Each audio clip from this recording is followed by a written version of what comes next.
Happy Tuesday, everybody. Good to see you. Good to be back.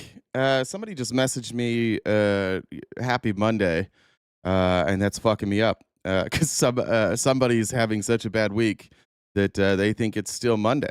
So I thought that was weird. Just something that's been fucking me up right when we got started. Welcome, everybody. Another beautiful day in Phoenix, Arizona, wherever you are. I hope it's a beautiful day. Short week this week. We get 4 shows. We're going to go Monday through Thursday this week. We've got a lot to cover. No date night with Admir tonight. For the time being, that's on the shelf. And just honestly, like, I hope to have time to do that again. I just right now, it's really difficult to justify that amount of time. Because then on Tuesday nights, I have to stay up so much later to prepare the show for the next day. And spending that much time with MAGA, you're bound to get absolutely blasted, which I do. And then that makes the research afterwards more difficult. And I just felt like the Wednesday shows were kind of lagging. Just debate Andrew Wilson again. I don't know if he'll ever debate me again. I've been surprised. He didn't clip anything from that debate. I've been surprised. I actually, the other day, I was when I go and play golf. Usually, I'll golf like on my own because I go out in the afternoon after the show. There's nobody out there. Nobody wants to play when it's 300 degrees. And I was listening to I don't remember what on YouTube, but it auto-played into our debate, and I had forgotten the end of the debate, which kind of made me laugh because we both did our closing statements. And I don't remember how it came up, but at one point I just brought up that Tex said he had changed some of his views after listening to this show. And then Andrew went to the bathroom and he came back and he would not stop talking about, he could not believe for the life of him that the people in his audience would go to left-leaning shows to try and hear something new. And for anybody here that's in his audience, like, you're welcome here. I'm glad that you're here because over here you get to hear stuff that you're not going to hear over there. Like over there, you're just going to hear an awful lot about how it's everybody's fault but your own. And then over here, we're going to talk about who's actually causing the problems. I had a weird day yesterday. I listened to I was going through YouTube Shorts, and I came across just a short of Jake Shields interviewing the Patriot Front guy. I forget his name. Jake Shields is a former MMA fighter turned like modern day schmatzi. Like he's legitimately just like a white nationalist, like schmatzi apologist, kind of a dirtbag human being. But I wound up listening to, there was like a 20-minute podcast associated with that. And it was really, really interesting to see the difference of these types of people in a debate setting versus when they talk. Because when they talk on their podcast, I kind of understand why a lot of people that listen to their podcast don't really get that they're falling into a alt-right or schmatzi adjacent argument, because what they're talking about for 20 minutes, there's occasionally like the anti-Semitism will pop out, but for 20 minutes they legitimately were just talking about community and how important it is to have a community and how important it is that they'll use the term skin in the game. They use that regularly. That's a term that I don't know. I hear it a lot more politically now than I used to. To me, that's a red flag. That's what they used to tell us about. Your coaches would say that, or when I was a Mormon missionary, that's one of the philosophies is skin in the game. So I don't know what the cost is now. I think it's somewhere around like $12,000, but it used to be when you went on a Mormon mission, those are all self-funded. Like the church doesn't pay for that. You have to pay for it yourself. And it was $10,000. And their purpose behind that, like the church has billions of dollars. They could pay for every missionary to go on a mission, no problem. It wouldn't put a dent in what they do. But their excuse for it was that it gives you skin in the game, means that you're invested. And what that actually means, like it's an interesting idea. Like when you start a business, for example, and which I've started a few. None of the businesses I started went super well, if we're being honest. The one that did the best was one that I joined later. But that was always kind of the hard part, is taking the people with money and the people who wanted to use sweat equity. And so we would always like try and develop some way to have every owner have skin in the game. Not a bad way to like get people to stick together. Like they have something to lose if it goes wrong. But when it's used in like a political sense, or when it's used in the sense of like a religious cult or religious organization, it's just one more thing to attach you to the group and make it harder for you to leave. You've invested all this time. I had I've had people ask me, because my parents that are both still deeply religious, and the last time my mom and I talked about this, like specifically, um, she talked about like, so what do you want us to do? Like, you just want us to leave the religion? And I was like, no, honestly, no, you can't. It's your entire life. My dad's in his mid 70s. My mom is around 70. Um, and they have their entire life is skin in the game, right? Like they've dedicated every Sunday to that church. They've dedicated 10% of their income their entire life. My dad served a mission. I went on a mission. They spend time. They set aside time to go and do church projects. My mom used to spend, for like 4 or 5 summers, she would go to New York and work on this pageant that the church doesn't do anymore, but it was in Palmyra, New York. Um, and so like that's the type of stuff that they do. Like when I was a kid, we used to have to go shovel manure at the pig farms. There's just all sorts of things you do to get skin in the game. And so it was just enlightening to me, and I'll probably bring this stuff up at the next week or so. You'll probably hear me repeat stuff like this, because now that you see the narrative, it's hard to unsee. But you're seeing a lot of this with Charlie Kirk. You're seeing a lot of this with, there's a group I'm going to cover today in Tennessee. And you're hearing this floated around a lot more. You're hearing it floated around with with immigration. You're hearing it floated around even with things like tariffs, right? Like that somehow now it's benevolent to take your resources and put them towards this America First agenda. It's really bizarre. But I don't know what to do. I don't really know what to do with like these Christian nationalists. I've been trying to like wrap my head around it forever. I never know what the right thing is. Every time I go, like if I go and I debate Andrew Wilson, some of you like it, some of you don't. Some of you believe that it is harmful because his voice is heard. Others think that it's an important thing to push back against those voices. I'm not really sure where I've landed. I do know I do know where my opinion is, though. My opinion is that if you are going to go into those spaces, you better know what the fuck you're doing.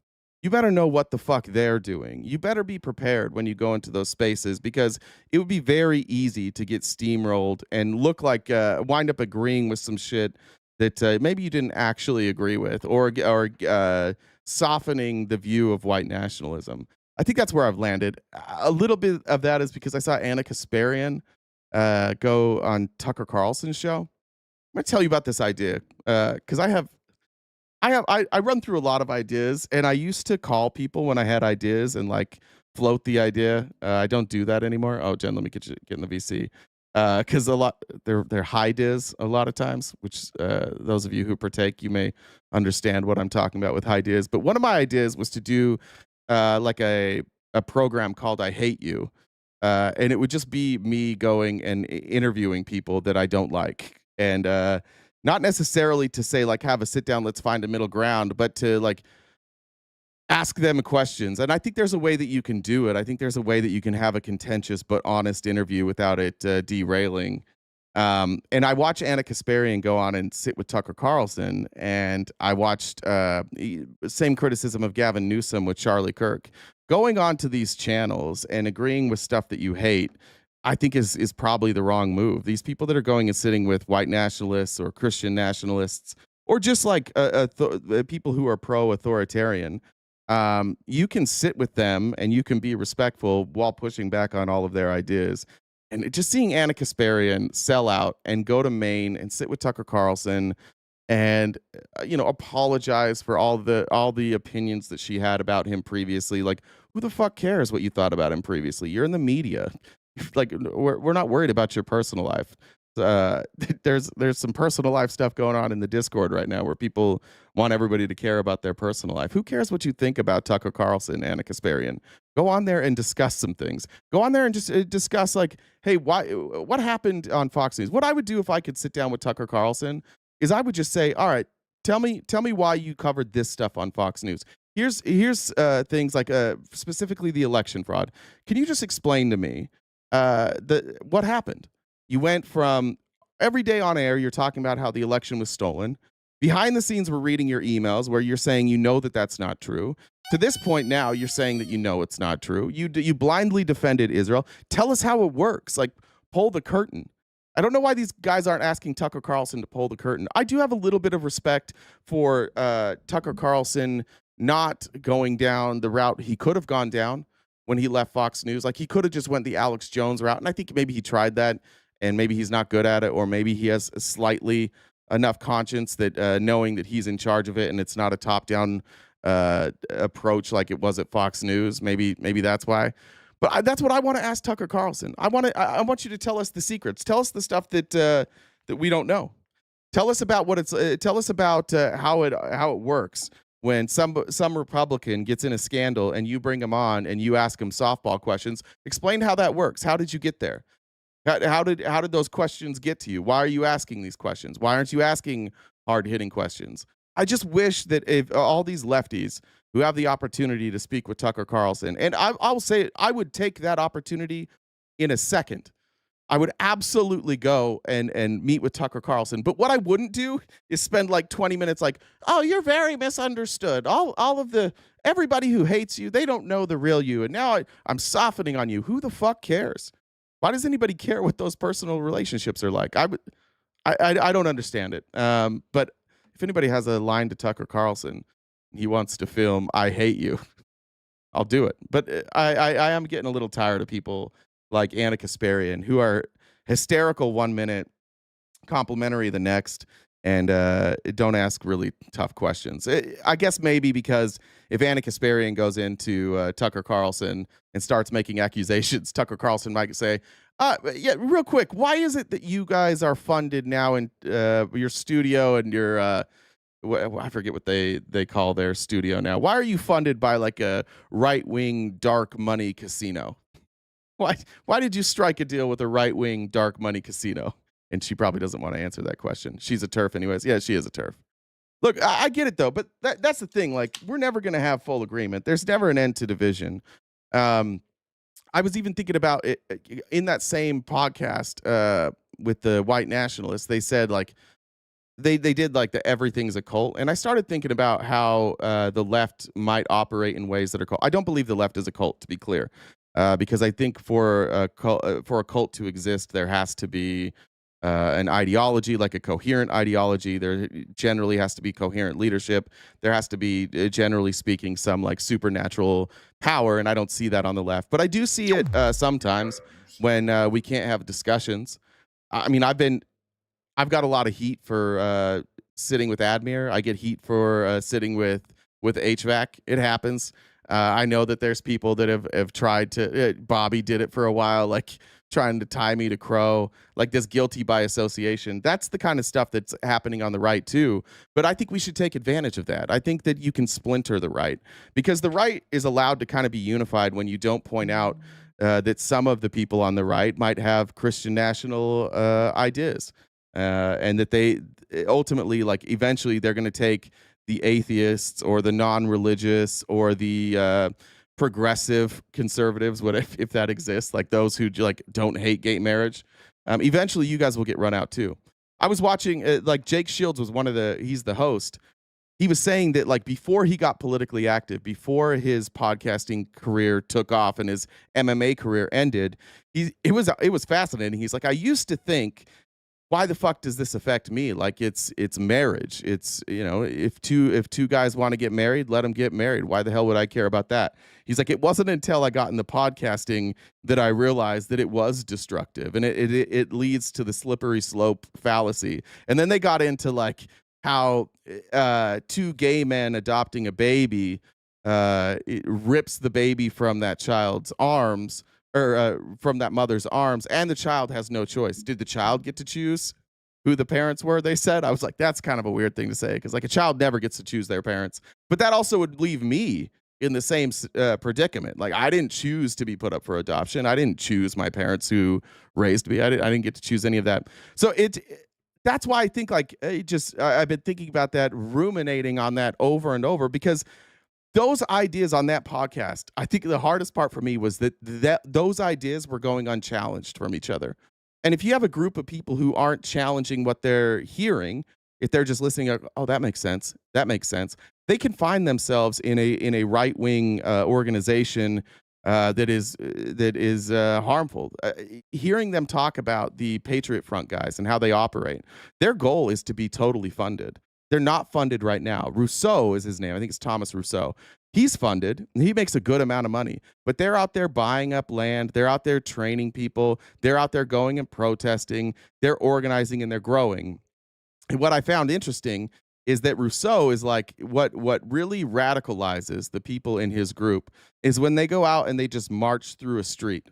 And then somebody like then the news covers it as like this was a schmatzy rally, and then everybody that's in his group's like, we're not schmatzis, this is stupid, they're lying. And the people adjacent to them are like, oh, look, they're lying about them being schmatzis.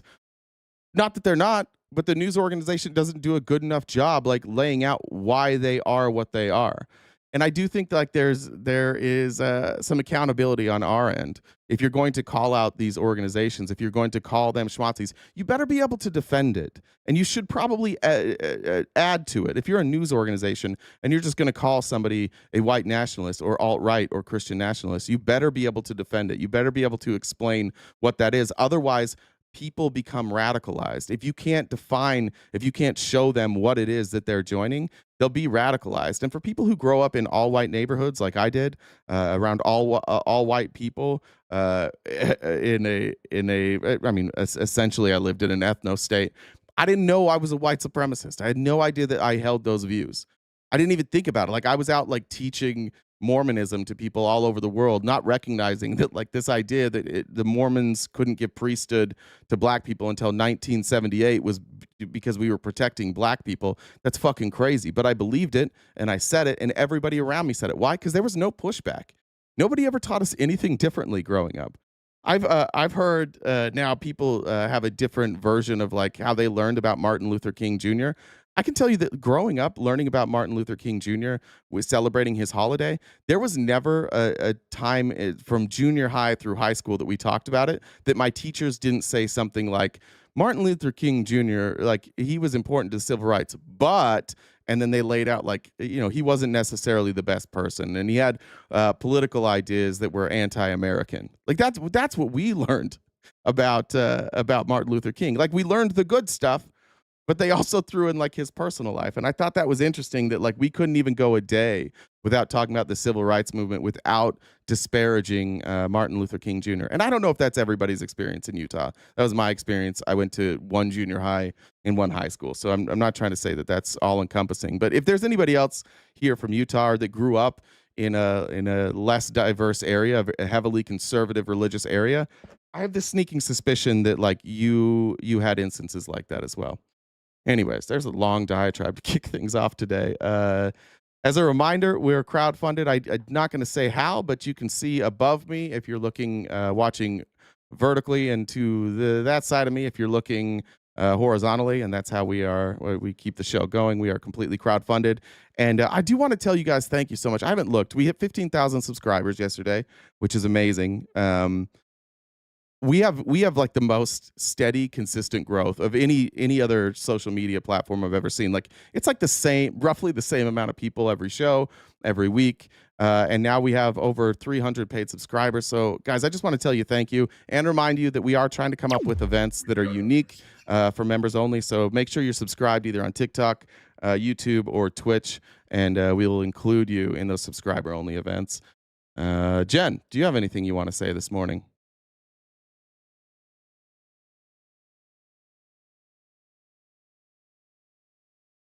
Maybe, maybe not. Jay, everything is Mormon coded and whitewashed. Yeah. Oh yeah, Courtney, that's right. You're in Utah. Hey, Jen. Ugh. So yeah, you're a good ramble this morning. Thank you. That's all. What a compliment. Well, I do my best to give you the compliments. So, yeah, no, I mean, you already said it. As soon as I said, literally, as soon as I said that, I got a warning on TikTok. I don't think it's it. To be honest, I don't think that's it. No, it is. That's this warning. That's exactly what it said. It says that. It's a different warning. Yeah. Okay. Yeah. All right. Well, anyways, if you guys haven't subscribed to us, like Jay mentioned, you can subscribe anywhere you're watching. So, yeah, you can do that. If you guys disagree, so we haven't had ops. We didn't have any yesterday, and we don't have any, or obviously we haven't had any today. If you guys disagree with RTP, you can come up and talk to him. If you look at where that V is, that's my Discord username. You can DM me, add me on Discord, and I can bring you up to talk to him in real time. Also, check out our link tree. We're on most social media platforms. And I'm going to check this right now because I put in the Discord yesterday. I just noticed that the title is limited when I use Streamlabs. So the title of the show is supposed to be Dems are losing, but the left isn't. And it just says Dems are losing, but the left is. Apparently we ran out of characters there. Whoops. Didn't make much sense. Did you see the title I went with for YouTube? The what? The title I went for YouTube. Yeah. I can't remember what it is. What is it? Maxwell, Gaza, and the Gospel of Grift. That's pretty solid. That's solid. So there are some decent ones today. So I had mentioned in the Discord yesterday that for Spotify, if you guys check out our link tree, we're on, like I said, most social media platforms, but we also have Spotify. We're uploading all of these episodes over there as well. So I'd mentioned in the Discord that to hit their partner program, we need to have 2,000 people stream one of our episodes. So I'm going to start posting updates in there. We've got 106 of 2,000, but we need to hit that so we can get there. And also we need to have 10,000 consumption hours. And so a bunch of people put it went in yesterday. And so we're at 475 consumption hours. Yeah, who said that in the Discord? Said that they were, I don't want to say exactly what they're doing, but somebody was like streaming it at multiple speeds for multiple devices. Yeah. Thank you, guys. I mean, I'm curious to see if you can, if they'll still count at the multiple speeds, if it'll still work. I need to figure out how to look at that. But I'm sure it counts at multiple speeds. It's more about like if it's the same login. No, so I think it's just consumption hours. I don't think that's specific to who. The 2,000 people has to be unique. I don't think you can have different. Oh, that's what you're saying. Oh, the total hours. I see what you're saying. Yeah, total hours. So I was just curious for like the total hours. If you watch it on 2x, if it'll count it as, say, for an hour, if it'll count for 60 minutes, or if it'll only give you 30 if you do 2x. But so I probably just need to compare those numbers. But so yeah, if you guys haven't, check out our link tree. We're like I said, we're trying to get on Spotify. If you guys haven't, if you could just turn it on in the background, and if you have another device, just so that we can at a minimum hit that 2,000 people, because I think that'll be the tricky part. But if you guys could help us out, do that, we would appreciate that. Jay's on Cameo. We've got merch. Just, I think you mentioned you might be looking to add some I was working on it yesterday. Yeah. Yeah. And then that crowdfunding, that number in the top left-hand corner with the things, with the V, the C, and the P. I'm gonna just say it like that. Okay. I mean, I know you hate that, but I'm just gonna go that way. So. Okay. All right. Thanks, Ed. Rory says, starting the dollar train. Thanks, Rory. Jerry Mandarin said, my mom used to toke on Hill Cumorah. That's beautiful. If you, Hill Cumorah is a very important hill in New York for Mormons, so I like that. Being said for the gift gold dollar train. Thank you so much. All right, let's jump into it. I want to show you guys. This is not political at all. I just saw this on Twitter. Occasionally, something will pop up in my Twitter feed that blows my mind, and I just want to commend this woman. And I got to say, sorry about the freeze frame. This is devastating. Dating is tough, and this woman, she's going through a lot, and she has to put up with a lot. And you can see her in real time. She's going to go into her boyfriend Mike's house, where she's meeting for the first time his 8 life-sized dolls. he invited his girlfriend to meet them. It's his birthday, so he's got 8 life-size dolls and his girlfriend, and she's aware of that. So she's going into this not going to be surprised, but watching her respond to this and try and process it in real time made me uncomfortable, and it made me laugh. So we're gonna watch it together. Mike's girlfriend Jody has just arrived for his birthday party. Mike, it's me. Hey, how are you doing? Hi. She's about to meet his dolls for the first time. Oh, look at this. This is sweet. Well, let's open the wine. Bring it on. I can handle it. Tell me exactly what's going on. Let me be the judge, if I can deal with it or not. I gotta know. You know, I don't like being in the dark. I don't like secrets. Oh, God. Oh, my God. Oh, my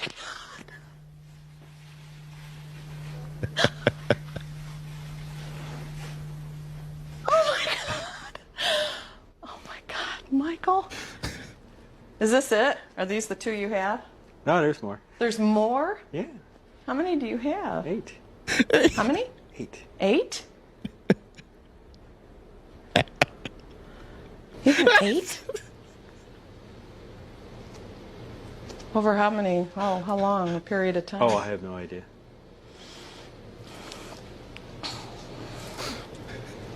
Do you use all 8? Not at one time. Be pretty tired, wouldn't I? You can see it now. I need a beer. I like that he talked to me about it. It's just a part of who he is. The yippee timing on that, not great. And I don't have a problem with this whatsoever. Because I know when I come over, it'll be all about me. And I'm perfectly fine with it. I'm just saying, men, if you're single, you know how bad you have to be single in this world, men? You can have 8 life-size dolls living with you, and you can have dinner with your girlfriend, and you can still have a girlfriend. Benny said they will keep trying to deflect from Epstein. Any news that isn't the list should be responded with, "Where's the list?" Yeah, I love that. We'll get to Epstein here in a minute, but I don't know. Sometimes I feel like if I see something, you have to see it. So there we go. Swiss Mike posted this in Discord with the caveat that I know a lot of people don't like Theo Von. If you don't like Theo Von, that's okay. But we show clips like this. I have other clips from other comedians, popular podcasters, because they're telling you what like the average American thinks, and we didn't do a good enough job listening to what the average American thinks in the last election, and they were telling us what the average American thought. We just didn't believe them, and we were wrong. So here's Theo Von. To a war with Iran, Israel is trying to. I don't trust Israel leader at all. I don't believe anything that guy says, and I don't think that our soldiers should have to go and defend stuff that they start. It feels like they're trying to push Trump to go do that, and it's like, what do we get? You know, what's the win for us? We're just involved in some other thing while we have suffering here at home. And I don't know why we support them. I don't understand that. I wish they would really give us a better explanation, you know, especially after the massacres in Gaza. I don't understand. I do not understand that. And some people say, well, you don't know enough about it. It may not. But it's like, can I still speak about it? Can I speak about how I feel about it? I was thinking about like when I first got involved in at least discussing like October 7th. I was not well versed on Israel. I kind of always towed the line too. I think because of my upbringing that like Israel was the good guy and that all these Muslim countries were the bad guys and Arabs bad, Israelis good. And I think I had I'd never really thought about it. But my thoughts as this rolled out is everybody said like you don't know enough about this to have a discussion. I think what Theo's saying is fair, but why don't we know much about it? We never talk about it. Why don't our elected leaders tell us what's going on? Why don't they tell us the truth? And secondly, the problem that you're going to have if you're telling somebody that they need to learn about this before they can have an opinion is if they do learn about it, they're going to have Theo's opinion. That's what we're seeing in real time. It's like people just learning just a little bit about this. It's crazy. I saw Sneeko yesterday. He was, I guess he must live in New York, but he was there. There was a shooting in New York City yesterday. From what we know now, this was somebody who was upset with the NFL, and they went specifically to shoot up the NFL offices, and they went to the wrong floor. That's what it looks like now. This is a former football player. But when Sneeko was there was like a guy that was like, oh, it was somebody with a Free Palestine shirt. And then they pointed out the person in the Free Palestine shirt, and they were arrested. And there were all these people, and it started circulating immediately, but in right-wing media. Free Palestine protester, and then it was immediately the anti-Zoran Mamdani stuff, and it was defund the police, and it was they're taking over the city, and then it turns out none of that was correct. It also turns out that the person isn't from New York. That they drove across state line. I think Missouri is where they purchased the weapon. Drove across multiple state lines to come to New York because they couldn't have gotten that weapon in New York.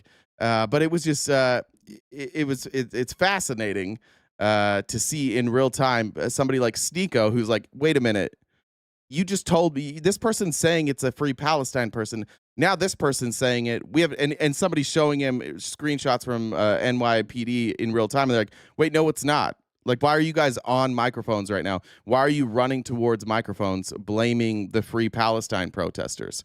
How's this happening in real time? And so you got big streamers like that who they don't know a great deal.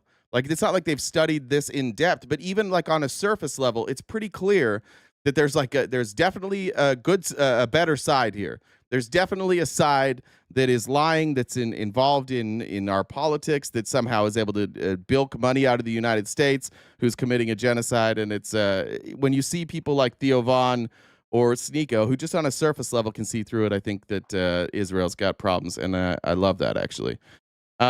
This is John Oliver. This was an opening monologue he did. I think it was a couple days ago, honestly, but I didn't see it until today.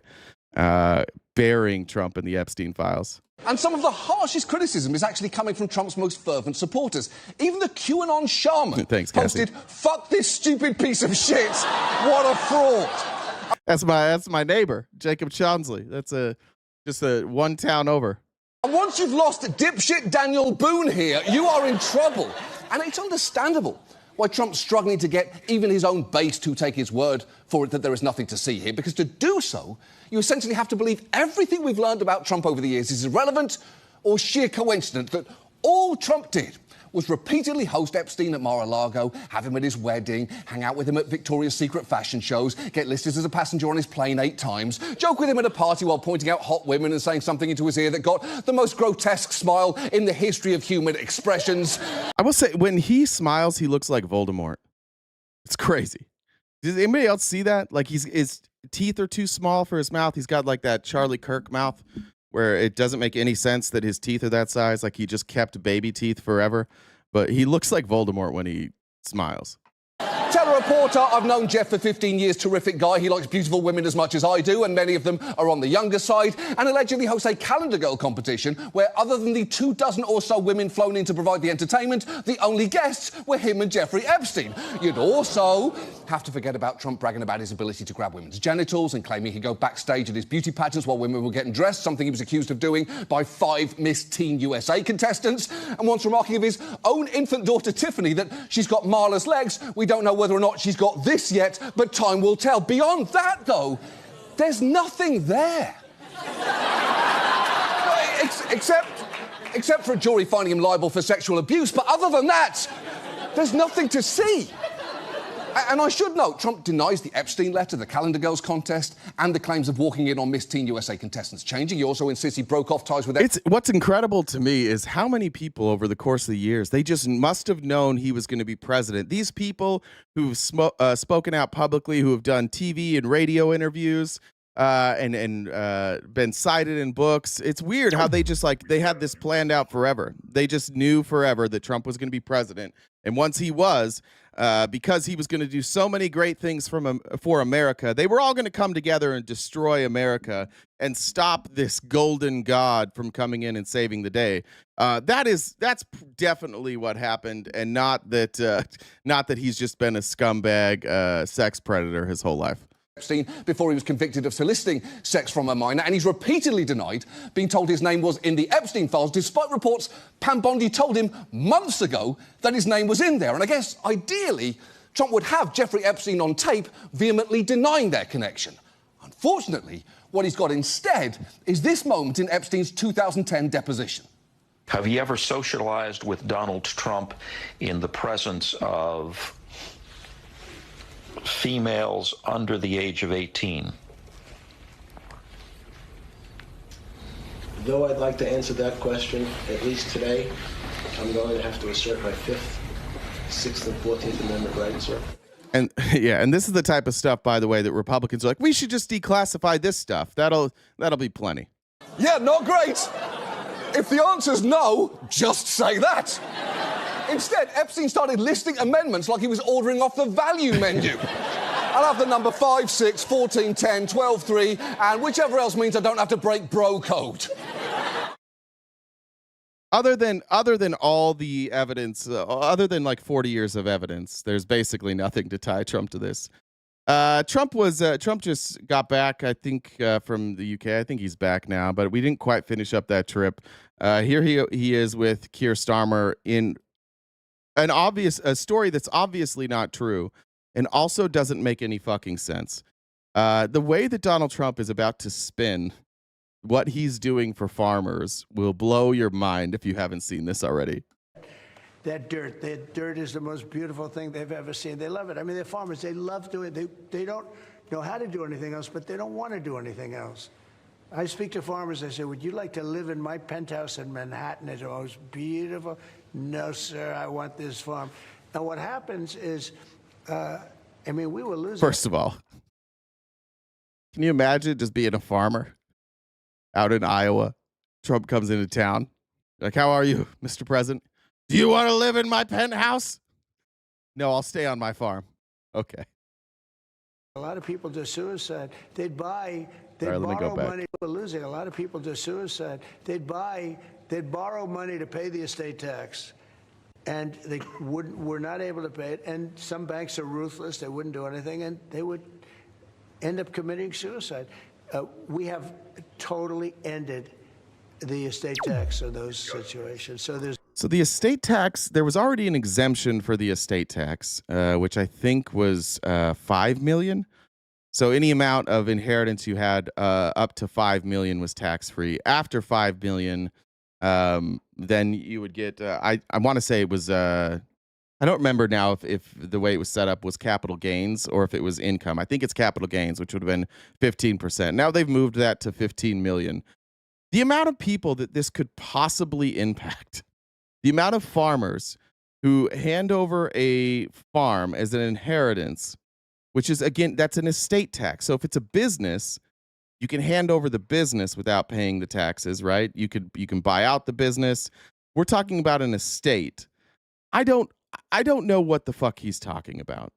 I don't know if this scenario has ever happened. If it has happened, that's very sad, but raising the estate tax to 15 million here, which overwhelmingly just benefits non-farmers, just people who have $15 million in assets and want to pass it along to their kids, to pretend this is about farmers, blew my fucking mind.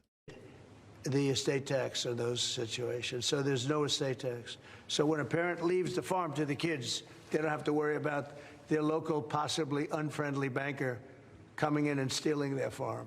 Yeah, if they had to borrow money for the estate tax, yeah. Like, I don't know how often that happens. The amount of people that are going to inherit more than $5 million in a small family farm that's not operating as a business, I just don't. I'm not sure that exists. Can anybody think of a time when that would exist? When would you inherit? I mean, unless you had just acres and acres and acres of property, in which case, just sell some of your property, I guess. You don't have to take a loan from the bank. You could sell some of the property. So I don't know. I don't know why he even said that. Tulsi Gabbard, actually, yeah, we'll do that now. Tulsi Gabbard is still upset that her little stunt where she released a report from 2020 that says absolutely nothing. She's very upset that nobody's taking her seriously. Trump's also very upset about this. And diehard Trump loyalists are upset about this. I don't. Also, why the fuck is Charlie Kirk on Fox News all the time now as like a host? I don't know if they're running together. Stream. Okay, got it. There goes TikTok. All right, we just lost TikTok. Jen, I just got a warning saying that Streamlabs access has been suspended. So we may be done with TikTok forever. We'll see. Bye, TikTok. Anyways, Tulsi wants. Thank God, now we can use regular words. Tulsi wants to talk about how nobody's taking her seriously because her accusation is nothing. The accusation is that some members of the CIA interpreted a sentence from a Russian source differently, and the sentence basically said that Putin preferred Trump, and they disagree with that. And this is the big scandal that Tulsi wants us to focus on. This is the treason that we should all be focused on, and nobody gives a shit because it's nothing. And here's Tulsi whining about it. Yeah, thanks, Rachel. Thanks for. Oh, sorry. Amy Lynn said China paused tariffs again. Did they really? Beautiful. Continuing to bring this story to the forefront because of the magnitude of the implications of it.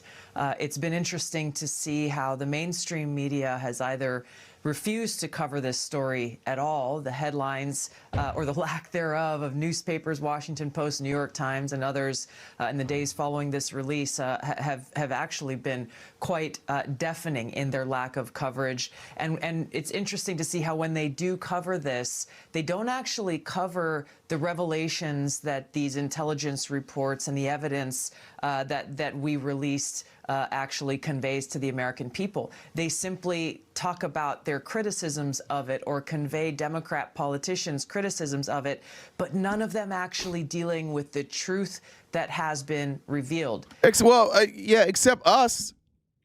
We read like the whole fucking thing. We read it live on air, and it doesn't claim anything. The report that you released literally doesn't say that there was a crime committed. It just says that you should add better footnotes and that you need to be a little more clear about how confident you are in certain types of evidence. That's it. That's the whole story. That's what the report concludes. There's nothing there. I tried. I did my best, Tulsi. I used to like you quite a bit, and I don't so much anymore. But I tried my best. I read that goddamn thing. It took me like 3 hours to get through the whole thing, and it took most of a show for us to cover it in depth, and there was legitimately nothing there. If you guys haven't watched it, it was last week. You can go through, just look at part 2, and you can see we read it word for word. There is absolutely no crime in what she released. And to me, there's 2 reasons for that. Number one is they don't want the American people to know the truth, but also they recognize the mainstream media's complicity in this, right. That they were fed early lines from this manufactured false intelligence assessment that President Obama ordered, that John Brennan and James Clapper created without any vetting, without any actual journalistic integrity of looking. Then now she wants journalistic integrity. From ours. They have standards. You wrote that in your fucking paper. In the paper, it says, here are the 9 ways that you are supposed to go about doing a report like this. And the conclusion of her paper was that those 9 ways were almost perfectly followed, and then they had 3 suggestions for a way that you could follow them a little bit better. That's what her paper concluded. I don't know what she wants us to cover. Tulsi, give us a call. What the fuck am I missing? What do you want me to cover here? What's this big scandal that you would like me to cover?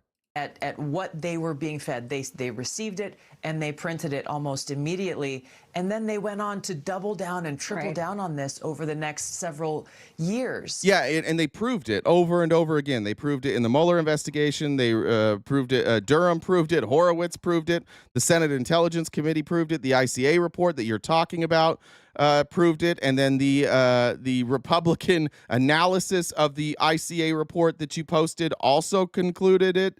Everybody came to the same conclusion, that Russia interfered in our elections and that they preferred Donald Trump. In fact, Vladimir Putin said it himself. We showed the recording yesterday. Vladimir Putin saying that he preferred Trump.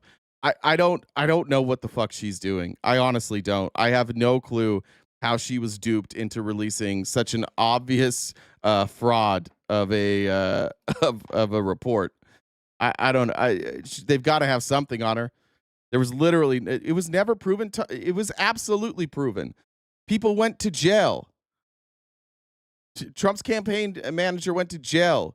His national security advisors went to jail. Are any of you, by the way, now that TikTok's gone, are any of you sorry little bitches going to do anything but sit in the fucking comments all day and be keyboard warriors?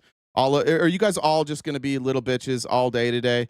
Or is one of you ever going to have some courage to come up and defend the dumb shit that you're saying? At some point, like if you're going to say that you think that Obama should go, if you don't think that Russian collusion was proven, like, let's talk about it. But are you really going to sit there and just call me soy boy all day from the comments? Does that make you feel tough? I have an assertion. I don't know if all of you, like whoever you guys come from, whatever right-wing hellhole you like to hang out in, and you somehow found us, if you're from the Crucible, if you're from Raging Tomato, wherever you hang out, I want to point something out. The people that you think are gods when they debate, none of you can defend their positions either. When I ask you to explain the positions that you all seem to agree with, none of you can explain them. That should tell you something about you, and that should tell you something about the people that you listen to.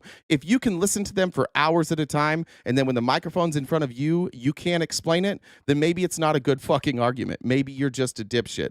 But one of you, for the love of God, have some fucking courage today and come up here and have a discussion. And I'll make the prediction that it'll last about 2 minutes. You'll cry about being interrupted, then you'll drop a slur, and then you'll jump back in the comments and you'll be like, this guy blocks everybody who doesn't agree with him. I think that's how it'll go. But the problem that all of you have is you're decent in the comments when nobody can actually press you and you can only answer the things that you want to answer, but none of you can explain any of this when you come up. So I'm just inviting you, friendly. Come on up. Here's Rachel Maddow. This ought to get you upset. Here's MSNBC. Rachel Maddow has uncovered something kind of interesting here. These are nuclear weapons, and we store nuclear weapons, and we've been storing nuclear weapons for a long time. And believe it or not, technology has changed. The ground moves. Things decay.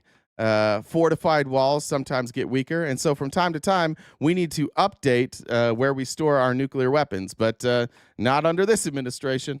So a few months ago, there was a review of the physical condition of these decades-old silos, where to this day we keep hundreds and hundreds of these huge nuclear weapons. And at the end of that review, the Air Force reported, we need to dig all new silos for our nuclear missiles. Turns out these silos we dug starting in the 1960s aren't going to last forever. They're leaking, they're crumbling, they're no... Well, Matt, I guess you're a bitch then. Sorry. I can't talk to people who say bad words. It hurts my feelings. No place to keep live nuclear weapons and the crews that watch them and maintain them and stand ready to launch them 24 hours a day. So we need new silos. We need new physical sites for these ground-based nukes.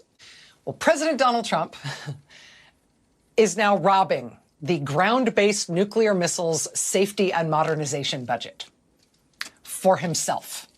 Quote, no one wants to discuss a mysterious $934 million transfer of funds from the Pentagon project to modernize America's aging ground-based nuclear missiles. But that amount, $934 million, was slipped into an obscure Pentagon document sent to Capitol Hill as a transfer to an unnamed classified project. In recent weeks, congressional budget sleuths have come to think that that amount almost certainly includes the renovation of the new gold-adorned airplane from Qatar. Remember last week when Trump tried to get Jerome Powell on a gotcha by saying he was over budget by citing a building that had been completed 5 years ago and including that in the budget? Remember that? Remember last week when Donald Trump and Republicans were like, we care about how we spend money. And then this week it's this, and we're not going to hear anything about it. President Trump desperately wants to be in the air before his term is over. No, Matt, it's your feelings. You're a bitch. People can swear. There's nothing wrong with swearing. They're just words. You are just being a bitch. This isn't about ignorance. If you want to come up, people swear, people curse, and if you have good points, then you should be able to get through those good points while somebody else curses. And if you're a toddler who can't handle that people use different words than you, then yeah, I think that this is a you problem. You just do. I'll try my best not to curse at you, but if I do curse, just be an adult and deal with it. Air Force officials privately acknowledge, quote, dipping into nuclear modernization funds for the airplane project.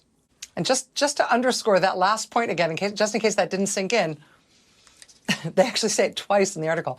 When asked last week, the Air Force said it simply could not discuss the cost or anything else about the airplane because it is classified. But Air Force officials privately concede that they are paying for the renovations of the Qatari Air Force One with the transfer from the Pentagon program to rebuild America's aging, leaky ground-launched nuclear missile system. And this plane is going to Trump? I know that there seems to be some confusion on it now, but where it's supposed to go is it's supposed to go to, I think, the Trump library somehow.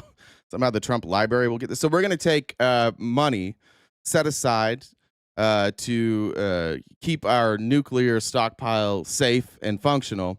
And instead of using that money on a safe and functional nuclear stockpile, what we're going to do is we're going to renovate a plane for Donald Trump that he gets to take with him after he leaves office. And you guys are cool with that. Just out of curiosity, we're all good with this. This is no problem that we're stealing money from the Pentagon budget to retrofit a plane for Donald Trump, not for the president. Like this, whoever's president next doesn't get this plane. It's not staying as Air Force One. It's supposed to go to Donald Trump's library, and you guys are comfortable with this. Even if it was going to stay, would you be comfortable with it? Even if it was staying with the president, even if it changes and they decide it has to stay with the military, is that a better use of our money than protecting our nuclear weapons? Well, yeah, because we need a gold plane. We need a plane that's retrofitted entirely in gold. So our aging, leaky, ground-launched nuclear missile system needs some attention, needs a little TLC, because, they're huge armed nuclear missiles under the ground in Montana and Wyoming and all over the place in silos built for them, 60 years ago.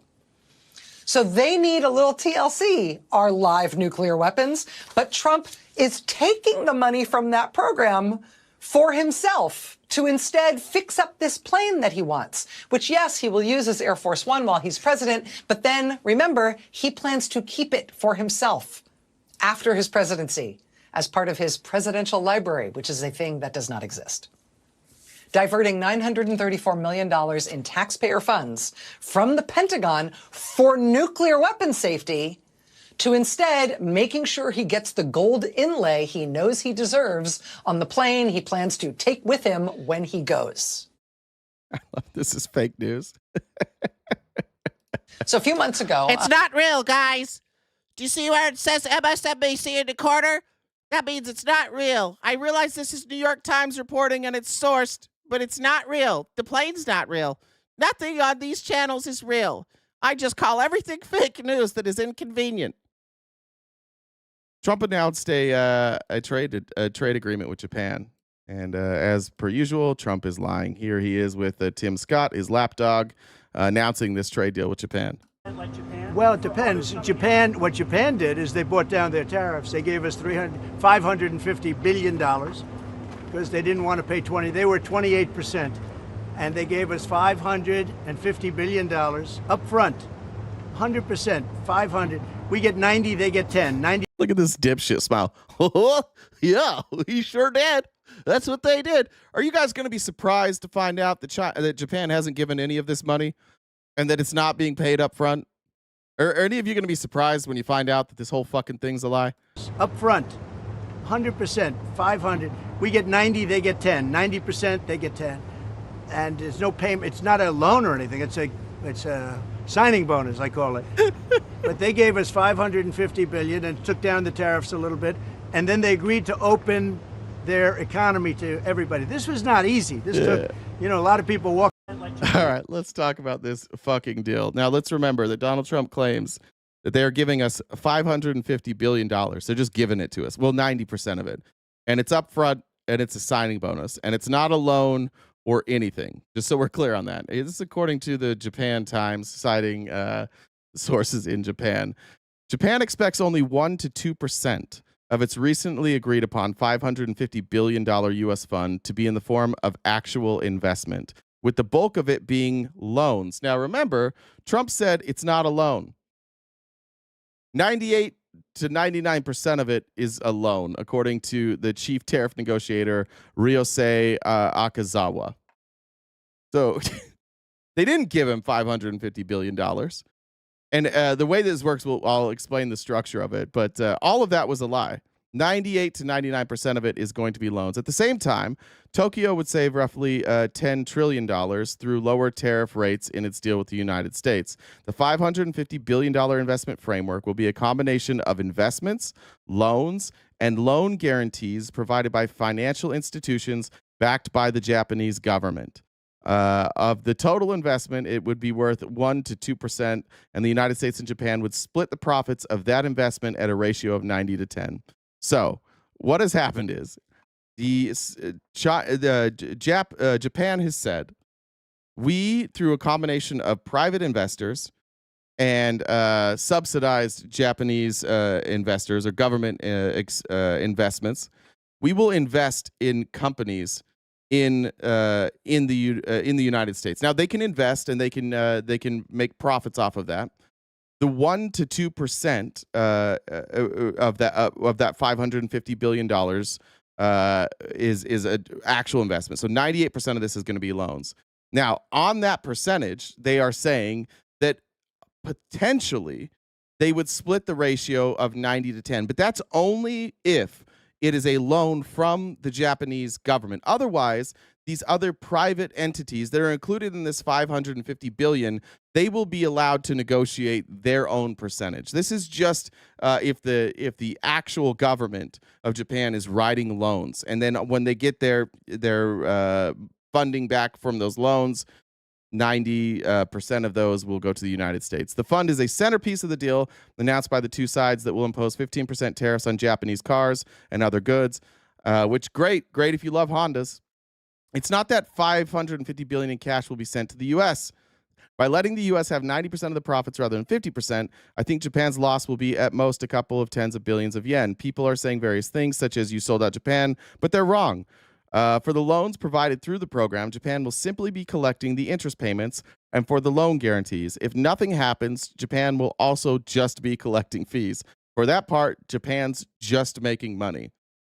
We'd like to put the $550 billion in place during President Trump's term. We'd like to. The Japan side has cited JBIC and NEXI as the government-backed organizations that will be leading financing options or financing for the projects. For JBIC, in the year ended March, around 77% of its assets were in loans and 6.6% in guarantees. If you say something like, let's create a joint document, they will say, we'll lower tariffs after the document is created, Akazawa said. In order to not lose time, we will demand that they issue an executive order to lower tariffs as soon as possible, regardless of a document. Last week, Akazawa said he expects universal tariffs on Japan's shipments to be lowered to 15%, while he said he wanted the car tariffs to be cut to 15% as soon as possible. On August 1st, and he wants the car tariffs to be cut to 15% as soon as possible. Trump administration has touted the deal with Japan as a potential model for others.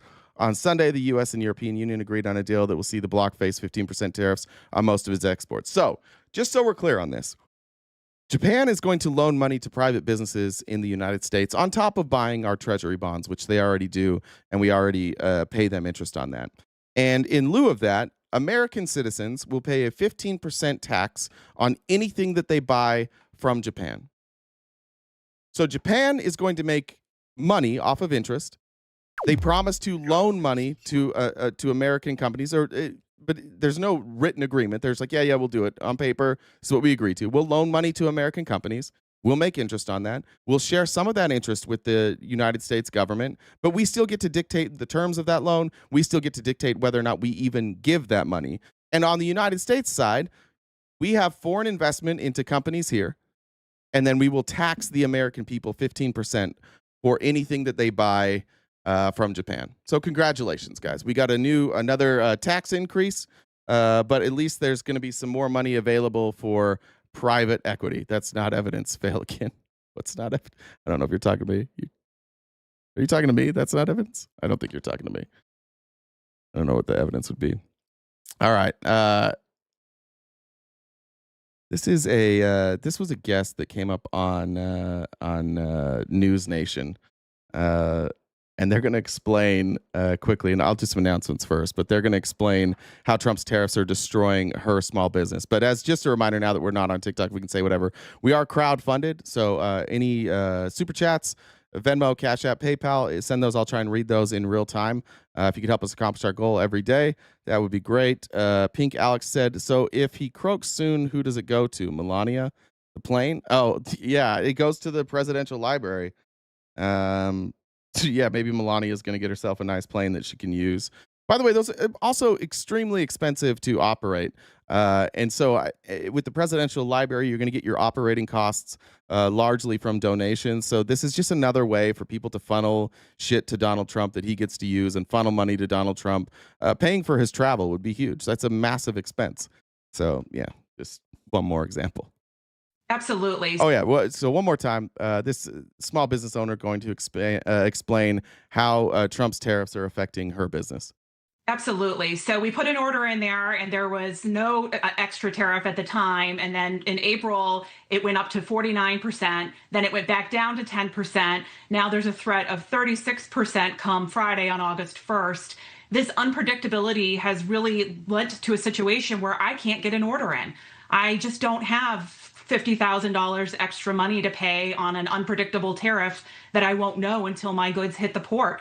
That could mean the difference of laying off my team in order to get the goods out of port. It really feels like I've become collateral damage as a small business in this trade war, and I have the inability to bring inventory in, which ultimately will close my business. What do your... Absolutely. So we put it... Somebody who said that in the chat, that Rory said, hell, tariffs are definitely hurting my bottom line. My kitchen cabinets have tripled. I know that I know other people that work in the construction industry. They're saying the same thing, that they've got entire crews just sitting around, that they're not taking on new projects. They're just hoping that Trump somehow negotiates these tariffs that he put on away, and they're kind of waiting and seeing. You're like, because if they order now with the tariffs, and then the tariffs are dropped, they're at a disadvantage. But if they sit around and wait, people are waiting for jobs. People don't want to pay 3x. It's definitely stalling our economy. It's definitely devaluing the dollar like they want to.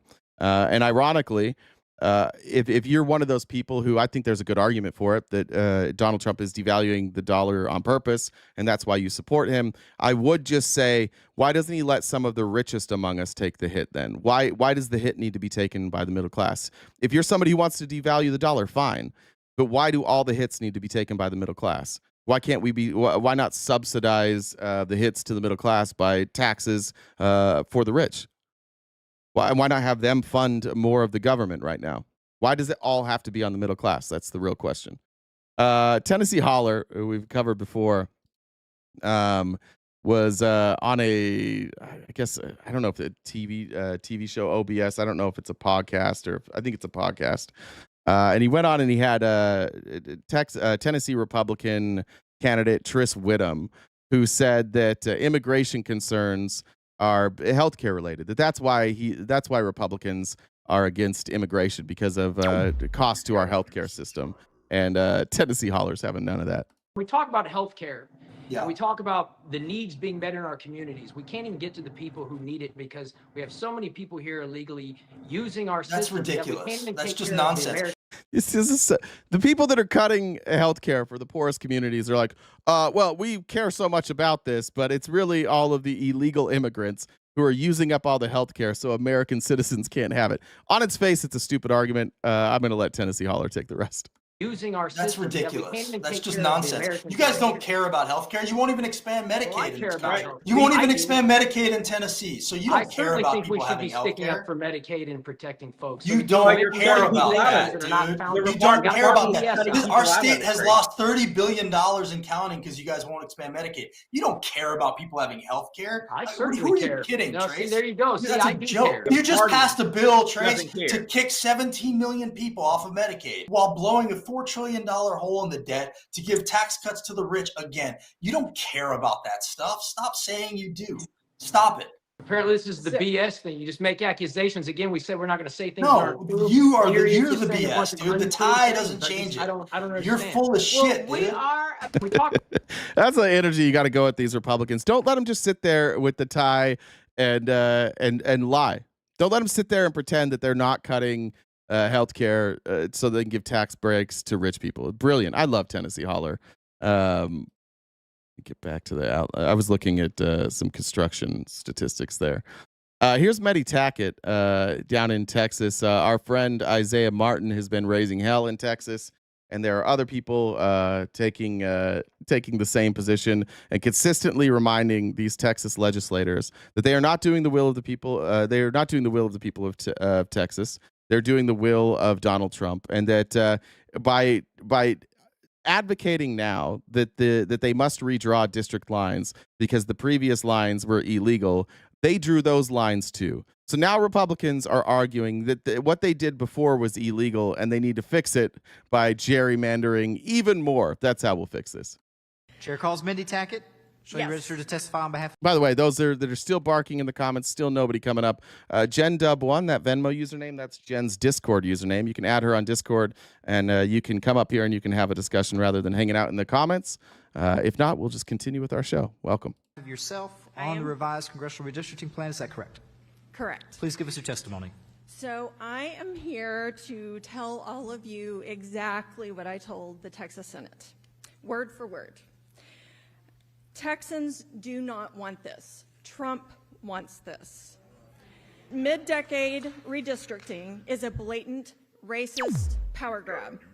It undermines fair representation and rigs the rules to erase the voices of Black and brown communities in order to keep politicians who support white Christian nationalism in power.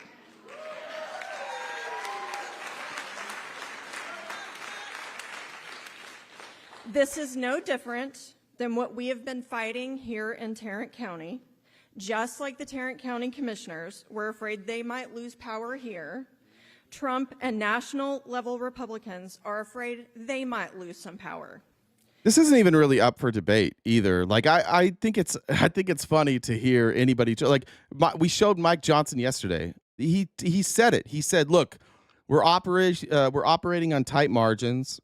We need to do some redistricting to make sure that we control the House. And so we do have to change things up. We have to play politics. We've got to redraw these districts so that we can pick up House seats so that we can maintain power in the House." Like, this isn't even up for debate. Both sides are saying this. The Democrats are accusing Republicans of wanting to do this, and Republicans are saying, so we're going to do this, and this is why. Like, this isn't even really something that there's both sides, but I've showed both sides, and both sides are saying the same thing. Level Republicans are afraid they might lose some power. So they're turning to states like Texas to try and ensure they have enough Republican seats. And you're going to squash Black and brown voices to do it. There's no polite way to say this. Republicans, we see you. We see who you are, and we see what you're doing. And there's two types of Republicans. There's the Republicans in office that are just blatantly corrupt, and we see what they're doing. But we also see you in the chat. We see you guys doing this too. You're not corrupt. You're lazy. You're incurious. You don't read. You don't follow any of this. I've seen one guy say cope 87 fucking times in this chat already today, which is not the definition of cope. Like, you're trolls. Are any of you curious at all? Have any of you looked into this redistricting, or do you just wake up and you're like, whatever Trump says, I'm going to go into lives and I'm going to blindly defend it, and I'm just going to call anybody names who disagrees with me? She's saying the same shit Mike Johnson said. There's no disagreement here. You guys are trying to rig this next election by going to Republican states with large populations like Ohio and Texas, states that have slowly been moving more blue, and where progressively you've been losing more and more seats. And so you know that, you see that coming, and your elected leaders say, rather than adjust what we believe or adjust our messaging or just lose the race, we're going to subvert the will of the American people, and we're going to redraw these lines to make the voices of those that are pushing us more progressive less effective.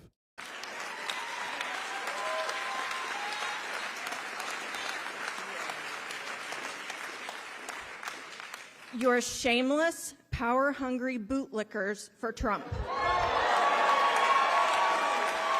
Talking to you in the chat, too. She's also talking to the bootlickers here in the chat.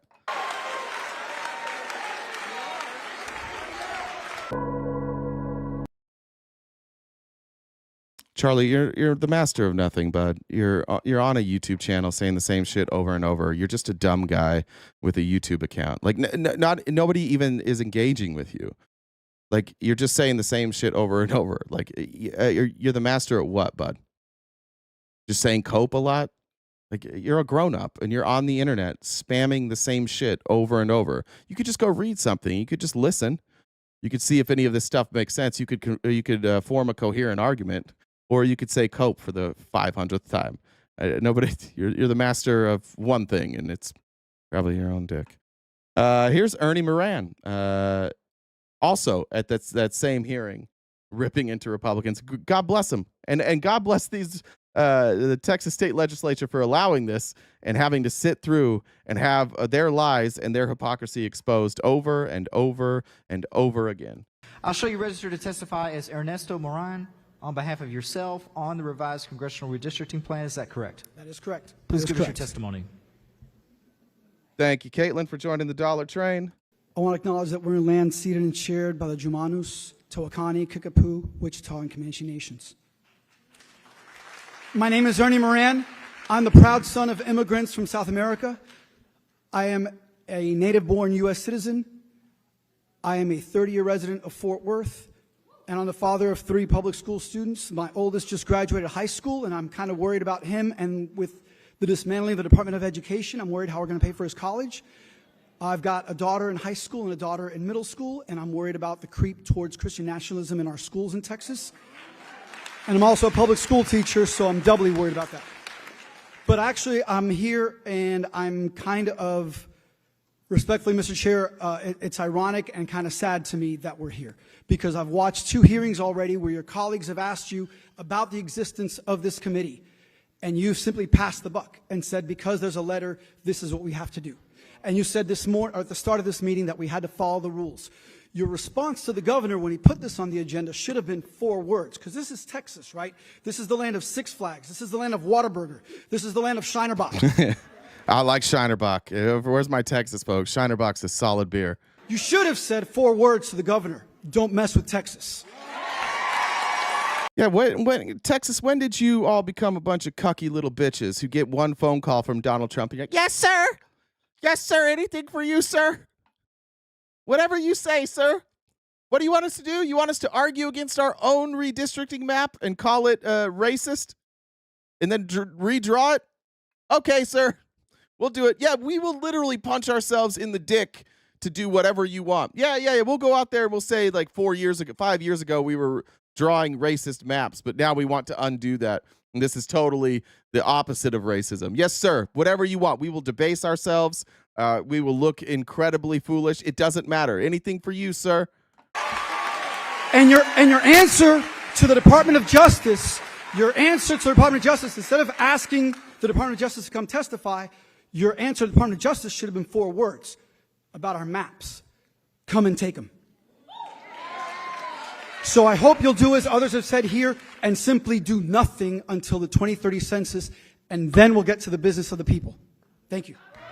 Members, any questions? Have I tried Shiner Holiday Cheer? No, I didn't know Shiner made anything. I've just had like original Shinerbach, and I don't drink much. I'm not much of a drinker, but I used to go to Laughlin, Nevada, 3 or 4 times a year. It's like this little mini rundown Las Vegas that sits on a river on the border of Arizona and Nevada. And we used to go there and gamble at this little casino called the Pioneer, where it was like one of the last places you still had dollar blackjack. You literally used like silver dollars, and you couldn't get, like, when you were playing, you couldn't get most drinks for free. You could get well drinks or whatever, but Shinerbach was one of the beers they would give you for free. And so that's legitimately, I don't know if I've ever had a Shinerbach outside of there until this last month. I had a layover in Texas, and I had a Shinerbach with my lunch, and that's it.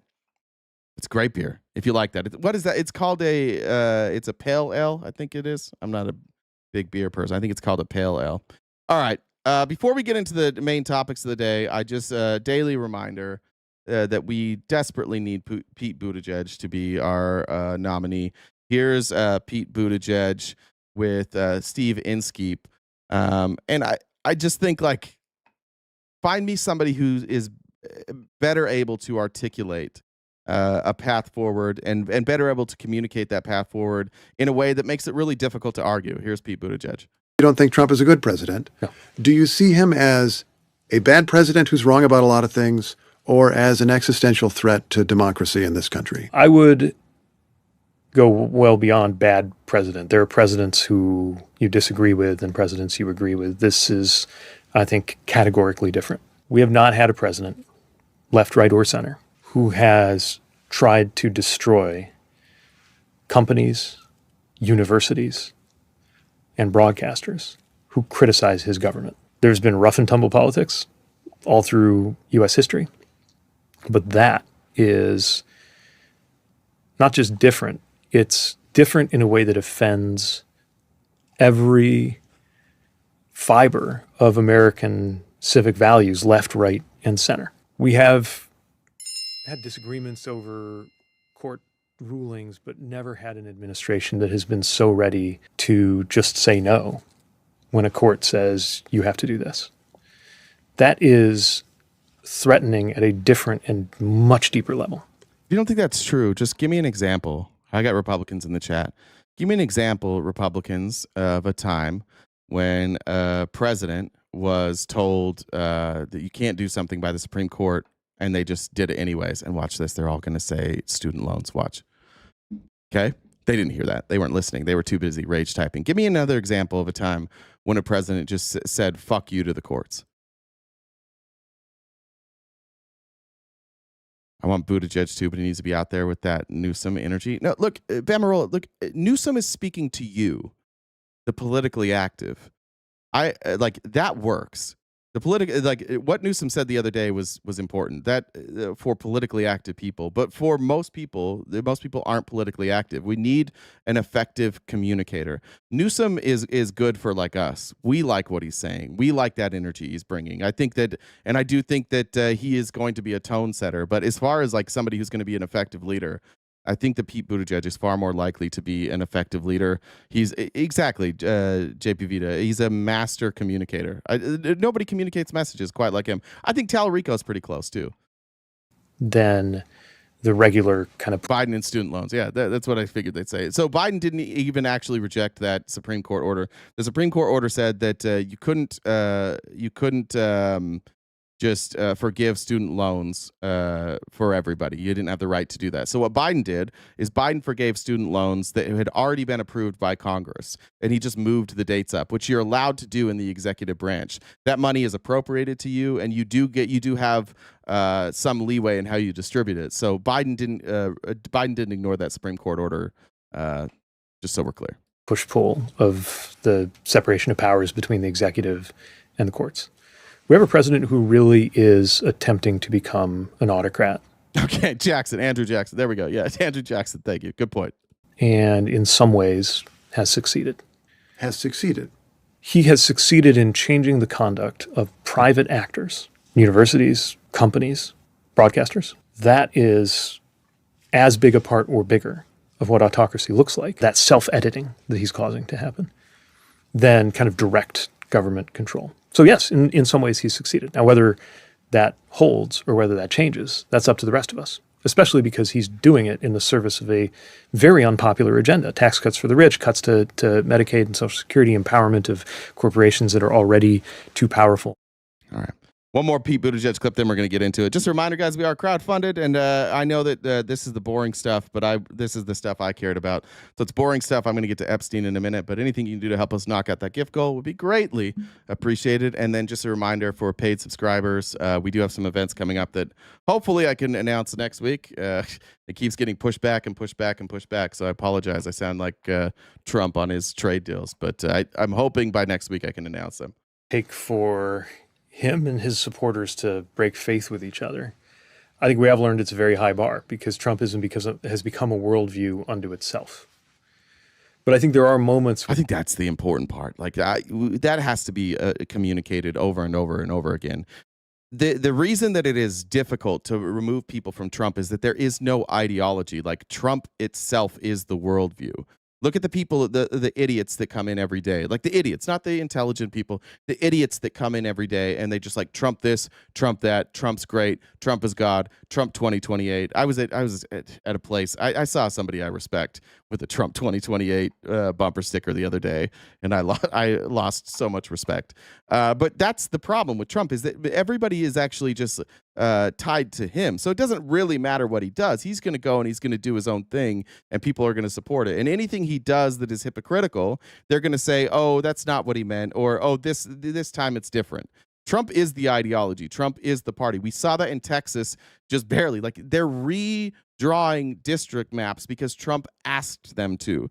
They chose not to pass a border bill because Trump asked them to.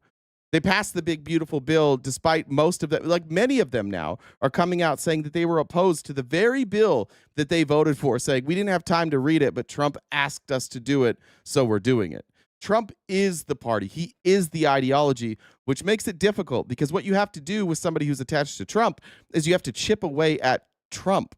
And they don't really allow for that. It's very difficult, and that's why Trump's getting killed by this Epstein stuff, which is why we're going to cover it every day. You have to chip away at him. You can't argue along ideological lines. You can't argue along policy lines. You can't argue about hypocrisy, because they just don't fucking care. It's all Trump all the time. Whatever Trump says is right. Where he has revealed how little respect he has for his own supporters.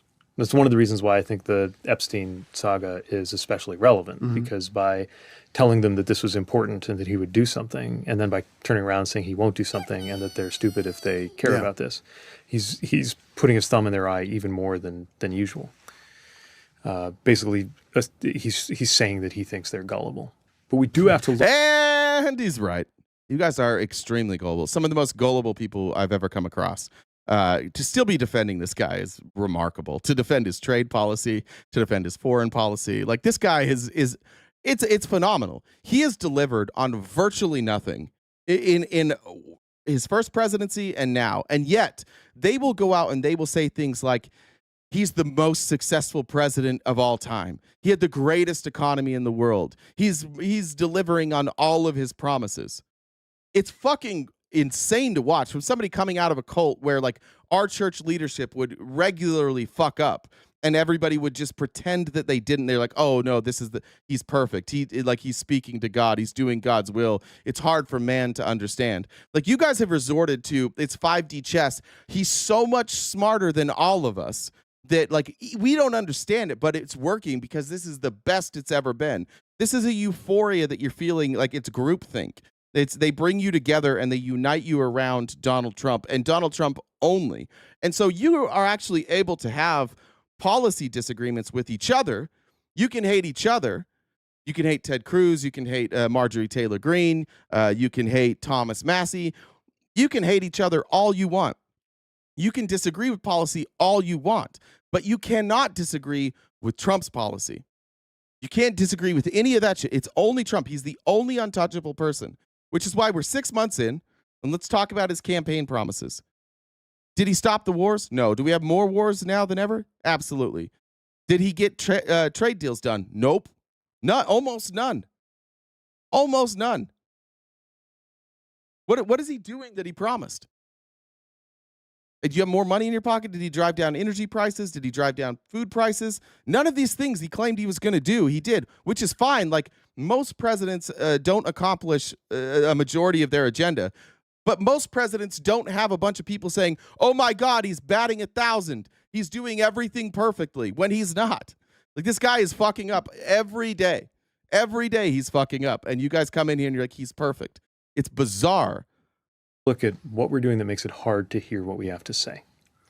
Too often we talk in terms that are academic.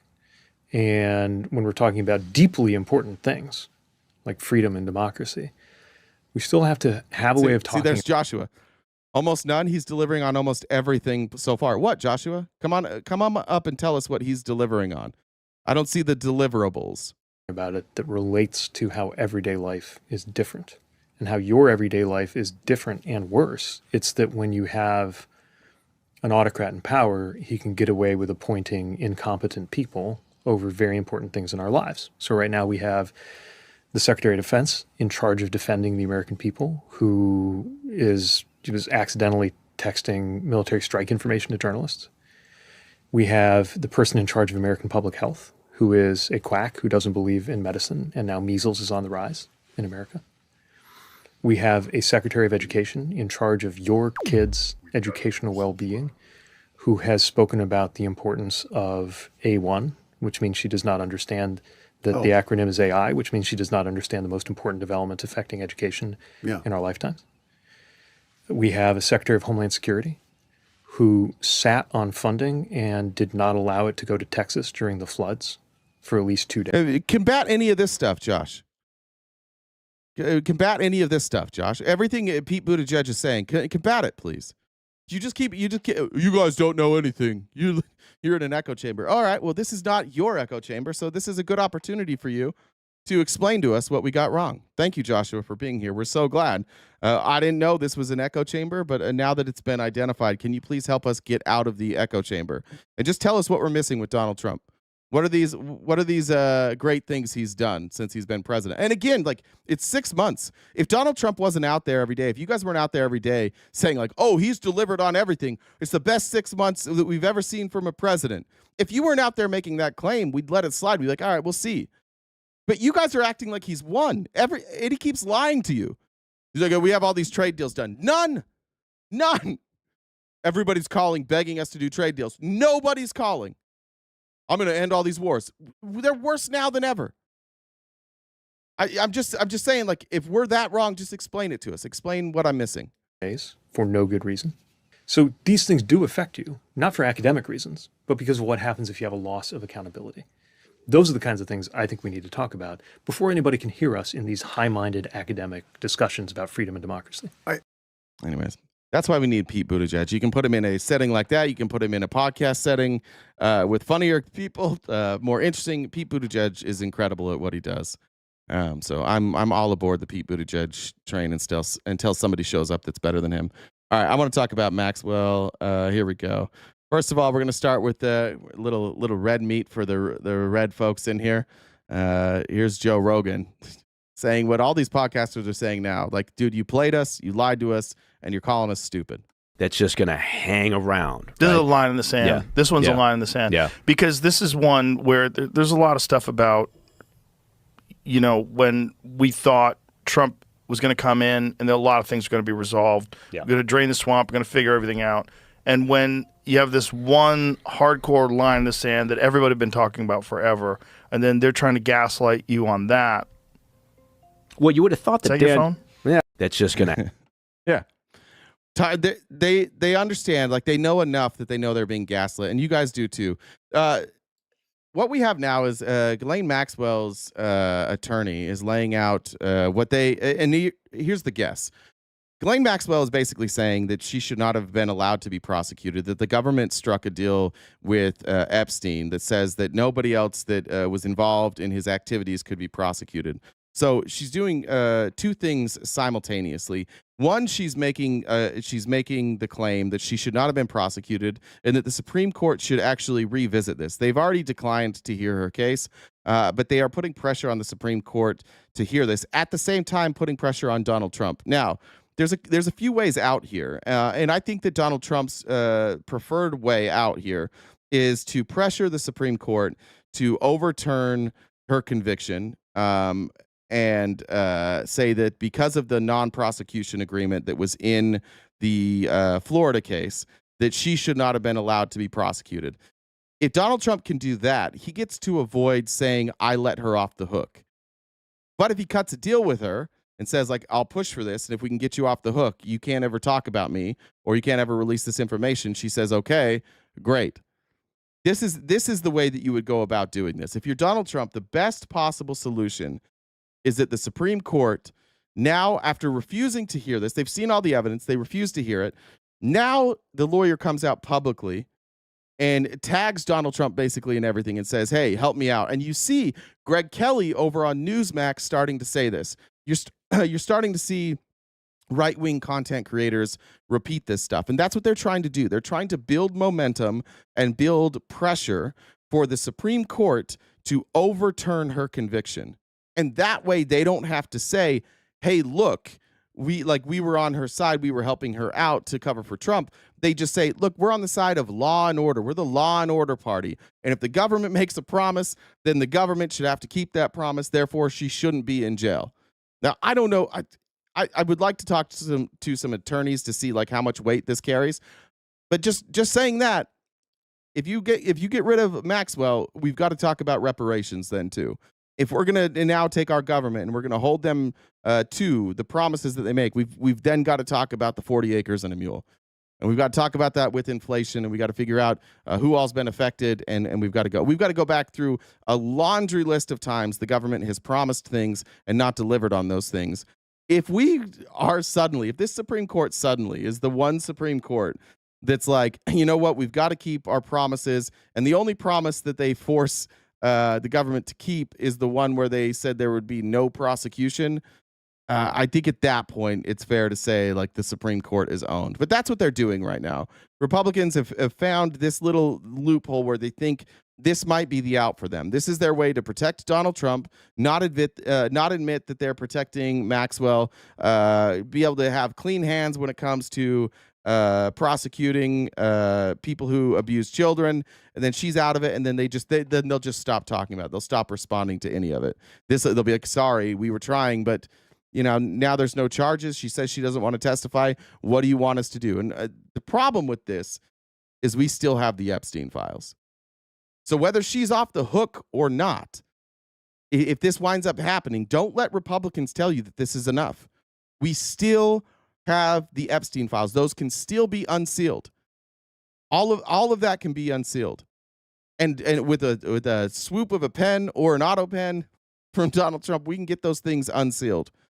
So please don't let Republicans, when this happens, say like, "Oh, sorry, it's out of our hands now. I guess Trump's clean."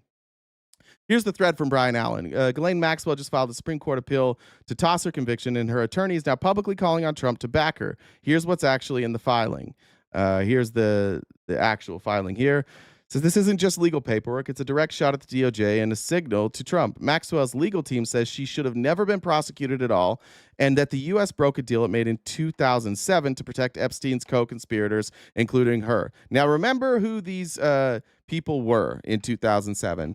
This was Alex Acosta, Trump's Secretary of Labor from his first administration, who wound up having to step down and away from the position because MAGA Republicans were so upset that Trump had hired the person who gave Epstein a sweetheart deal that Trump was getting so much backlash. Alex Acosta was forced to step down. So just remember who we're talking about here. And the Attorney General was Pam Bondi. So this sweetheart deal that now they're arguing was made for them by the U.S. government. You can't blame Obama. You can't blame Biden. You can't even blame Trump. You can blame Acosta, and you can blame Bush if you want to, and you can blame Pam Bondi. But then Trump hired these people, these exact people, to be in his administration. So then there you've got some ownership on Trump. Did Biden or Obama hire Acosta and Pam Bondi to be in their administration? No. Her lawyer, David Oscar Marcus, says the 2007 Epstein plea deal wasn't just about Epstein. It was a binding non-prosecution agreement that included any potential co-conspirators. Here he is saying, no one is above the law, not even the Southern District of New York. Our government made a deal and it must honor it. The United States cannot promise immunity with one hand in Florida and prosecute with the other in New York. President Trump built his legacy in part on the power of the deal. Now here's the dick sucking to Trump. And surely he would agree that when the United States gives its word, it must stand by it. We are appealing not only to the Supreme Court, but to the president himself to recognize how profoundly unjust it is to scapegoat Ghislaine Maxwell for Epstein's crimes, especially when the government promised she would not be prosecuted. She was prosecuted for her own crimes. She was prosecuted. It's important to remember that Maxwell herself abused children physically, sexually, and emotionally. She wasn't just like the right-hand man of Epstein. She, in many cases, was involved in the abuse. 3, the government's argument, the deal was only valid in Florida, not New York, where Maxwell was later prosecuted. Maxwell's team says that's not contract interpretation. That's alchemy. Translation, they're accusing the DOJ of rewriting the deal after the fact. Here's their reasoning for granting the petition. This case presents a straightforward and important question about the government's obligation to honor its promises in plea and non-prosecution agreements. The petition asks whether a U.S. attorney's promise made on behalf of the United States binds the entire United States. The government's brief in opposition only underscores the importance of this question. Most significantly, the government concedes a circuit split on this issue, effectively admitting that defendants' rights hinge on the happenstance of geography. Such an acknowledged conflict among the circuits demands this court's intervention. So they're saying, look, Supreme Court, there's 2 different cases here. There's 2 different interpretations. You have to weigh in, but you can't say that the Florida ruling wasn't allowed. I also, again, I don't know. I'm not an attorney. I'm very confused how what Epstein pled guilty to in Florida was essentially paying for sex. It didn't have anything to do with children. It didn't have anything to do with minors. So what he pled guilty to was paying for sex. So I would imagine that the plea has to do with the non-prosecution agreement, right? Certainly you can't have a non-prosecution agreement for something that is not in the plea, not for a different crime committed at a different time at a different place. Obviously, that would be for this crime, right? Which, again, the guilty plea was that he paid for sex. That was basically the charge that he pled guilty to. So I don't think this is a good argument. And again, not a lawyer. This is just based on my own reading. If we have lawyers here that want to clear any of this up, please let me know what I'm missing here. But to me, it doesn't make a whole lot of sense that they would give her a non-prosecution agreement that is just a blanket. Like, yeah, go ahead, you can commit crimes. It's fine because there's a non-prosecution agreement here. I don't think that holds weight. But again, not an attorney. They even quote the DOJ's own language. The United States also agrees that it will not institute any criminal charges against any potential co-conspirators. That's in the original agreement. No if, no only in this district, no caveats. They say it covers everyone, everywhere. Her lawyers go further, saying this deal wasn't vague or sloppy, it was intentional, and the DOJ officials at the highest levels signed off. They argue the feds only turned on her once the Epstein case resurfaced, and now they're trying to act like the deal never existed. I agree with that. I do think that that's what happened. And I think that the reason that her lawyer, potentially one of the reasons her lawyer may be arguing in this way is because the lawyer recognizes that the powers that have stopped this investigation from going further aren't inside of elected officials. It's not Congress. It's not these district attorneys. It's not these DOJ prosecutors. It's probably the CIA. It's probably the FBI. It's probably Israel. It's probably top secret classified information, which is probably the best reason I could think of why Joe Biden wouldn't have went in here and tried to use it against Donald Trump. That's the interpretation to me that makes the most sense. 6, they even referenced the DOJ's own Office of Professional Responsibility, which called the 2007 deal unusual in many respects, but still binding. Unusual, it's not equally legal, and Maxwell's lawyers are using that admission as a shield. Here's the real kicker. Maxwell's team doesn't just ask the Supreme Court to intervene. They call out Trump by name, asking him to recognize how unjust it is to scapegoat Ghislaine Maxwell for Epstein's crimes. This was my favorite part, just right at the end. Barack said, when did Ghislaine Maxwell first submit paperwork to SCOTUS to have her conviction overturned? She first submitted paperwork to the U.S. Supreme Court to overturn her sex trafficking conviction April 10th, 2025. So once Trump was in office. Because he's not on the list. Look, there is no list. We have to stop saying that there's a list. I don't think there's a list. There's files. There is a list. There's a call log list, and there's a flight log list, and we have that. We also have a list of friends, and we have... there's a breakdown. I didn't show it here, but somebody broke down. They went through his entire address book, and it's in alphabetical order. But then there's like these special sections. There's like people, France connections, hotel connections, and then down at the bottom there's just like a whole section for Donald Trump. He's not in just like the regular section of all these people they might know, like all these acquaintances and addresses they might know. They have actually like. I think there's like 8 different phone numbers for Donald Trump, and it's in its own section. So bizarre that Trump would have his own section for a guy who wasn't great friends with Epstein, right? Here's Trump yesterday. I think he's spilling the beans here. And I think that this is a massive mistake. I hope that the press holds him accountable for this.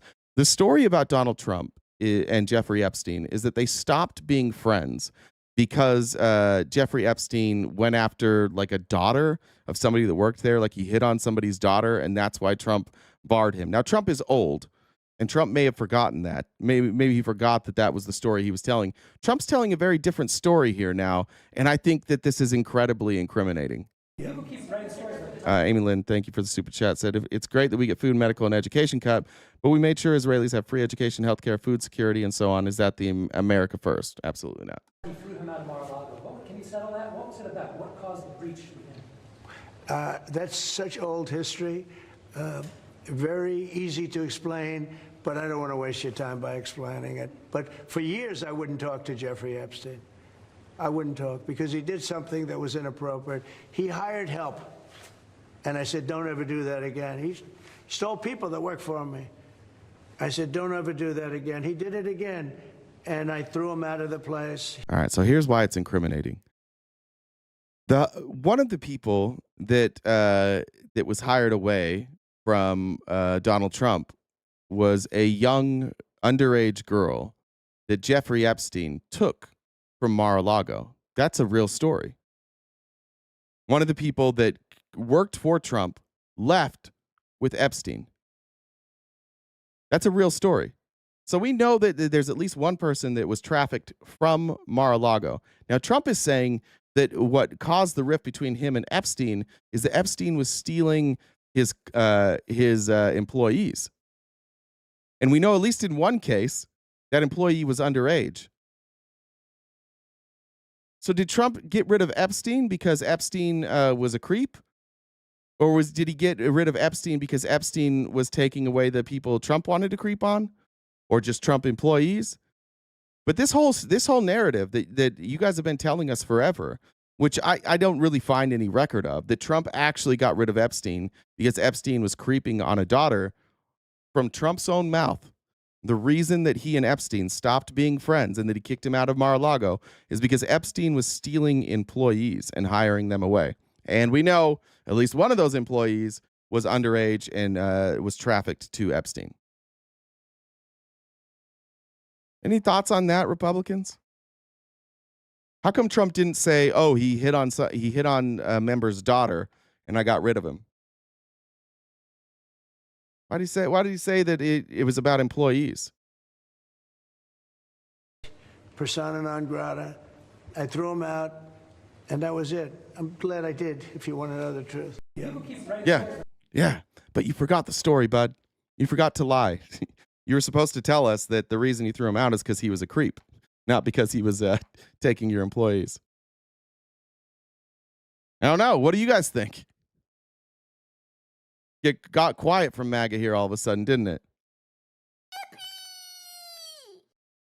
He did. He changed that story, didn't he? What do we say about that?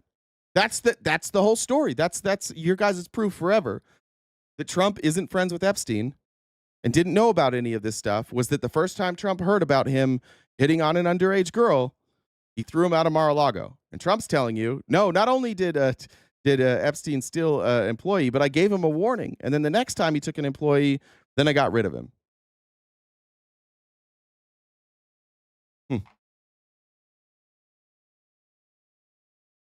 Here's former Palm Beach state attorney David Ehrenberg reminding you that Ghislaine Maxwell is a convicted sex trafficker and the devil's accomplice, and that she also abused children.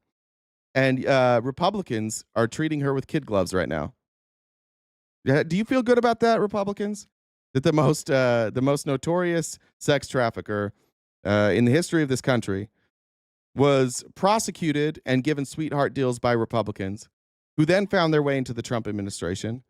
And then during the Trump administration, Epstein died in prison. And then they told you that they couldn't show you the video. The video was gone. There was 10 hours of video that was just it disappeared. So the Trump administration couldn't show you that video. And then they left office and they came back and suddenly the video's there. Oh, but the video was edited. They dropped it into Adobe. They edited it. It's missing 3 minutes. And then the story Trump told forever about how he got rid of Epstein. Suddenly it's a new story. Suddenly it was about employees. Does it bother you yet? Or are we still cool? Here is once again Dave Ehrenberg. It's hard to ignore the fact that she is a liar. In fact, the Trump Justice Department back in 2020 indicted her for perjury. Now, the case eventually was pushed aside as they went after more serious charges and got a conviction on human trafficking. But this is not a woman you should easily believe without corroboration. This is a convicted sex trafficker. This is someone who committed sexual assault on minors. This is someone who is indicted for perjury, and yet she got a private audience with the number 2 person at the DOJ. The crimes that she's been... Yeah, let's talk about that. Why is she getting a private audience with Trump's personal lawyer, who just barely got put in as in the DOJ? His personal lawyer, Todd Blanche. Off the record. So that can happen. Trump's accused of being in those records. He can send his personal lawyer, but we can't see any of the files. Trump can't declassify them. Just a reminder, Trump could declassify them tomorrow, today, right now. What are we hiding? What the fuck do you guys think he's hiding? Why not release him now, Republicans? Where I need to talk to you guys for a minute. Why not release him now? What reason, what possible reason do you have for not demanding that Trump release the files right now? What happened to Katie Johnson? Yeah. I have seen this too. Like, it is a devastating thing in this country that, like, in order to believe 30 plus women that Trump abused them, we have to see the Epstein files. To believe all these women who are coming out testifying that have been abused by Epstein, we have to see the files. Like, we just can never believe women. Where's the Republicans? Did you guys all leave? You guys all go quiet now? He's taking the files to Mar-a-Lago. Congress can't seal it. What are you? Is that where we're going with Thalanis? Congress sealed the files? You think Congress has the ability to seal files that the president cannot declassify? You think they can go in and seal the Epstein files from the FBI? And that President Trump can't declassify them? We must protect the files. Yeah, with the PH. They got quiet, didn't they? Just no. Don't ask. Don't let Republicans talk anymore without asking this question. Don't let them. Why are we not releasing them right now? Why didn't we release them a week ago? How come they told you they were going to release them? Why did Pam Bondi say, I have thousands of files and I'm going to release them, and then they didn't release them? What's going on? We investigated ourselves and found no wrongdoing. Guys, we read through them. Turns out, nothing to see here. Don't worry about it. Just trust us. Just trust us. Convicted of are pretty horrific. And the fact that we're rushing to interview her and give her queen for a day and to allow her possibly to get out early through a pardon is just mind-boggling. Jeffrey Epstein could not do what he did without Ghislaine Maxwell. That's what makes her so dangerous, is that if you really oppose sex trafficking, human trafficking, as so many people say they do, then you can't give a break to the person who enabled the most notorious sex trafficking operation in the history of our country. So this is why it is shocking that she is all of a sudden now being seen as a victim by some people. She is no victim. Not only was she convicted of sex trafficking, but she also abused the girls themselves. I mean, herself, she also participated in the sexual abuse. She's no victim. She is the devil's accomplice. The amount of history that you guys will have to ignore the fact justify to your children in the future of all the shit that you sat by and watched happen. Like, this is what got Nixon. Like, it's the cover up. The cover up now is making everything way too obvious. Trump can't keep his story straight. Nobody can keep their story straight. The DOJ and the administration seem to be on different lines. Dan Bongino almost quit, and now he's gone virtually radio silent. He put out like this bizarre, like ominous statement and then went silent. No more Kash Patel. We're not seeing Kash Patel out on podcasts anymore.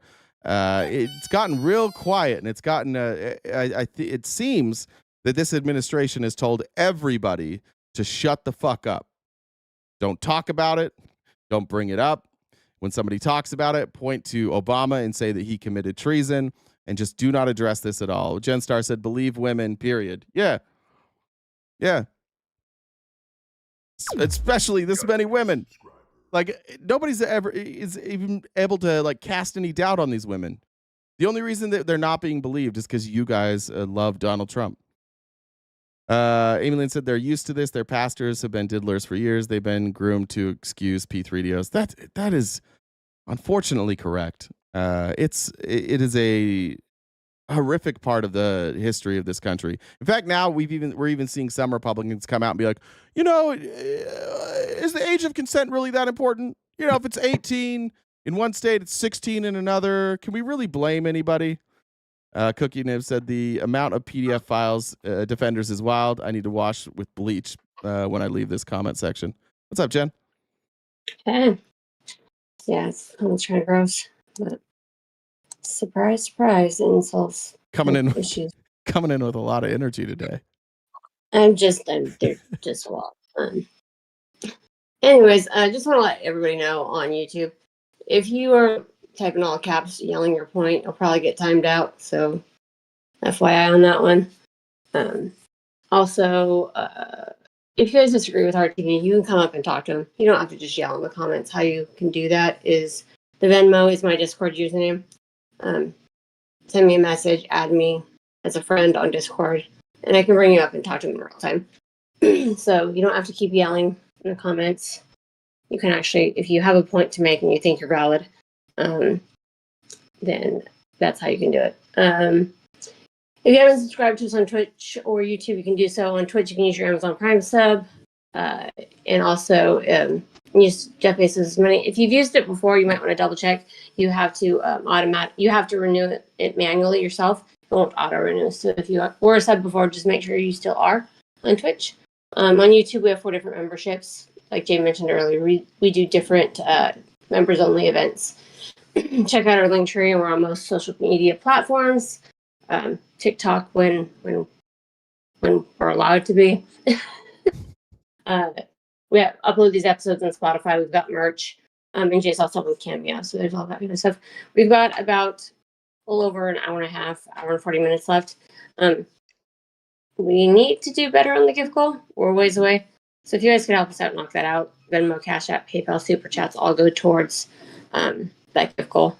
This is our job. We do this each day, so we need to knock out that goal to keep doing the show. So there's all that, and then so a friend of mine, I text my friend to tell them that Hulk Hogan died. Yeah, and she wrote back. She's like, "What the fuck? WTF?" And I responded with "No, he was WWF." Stupid. That's so stupid.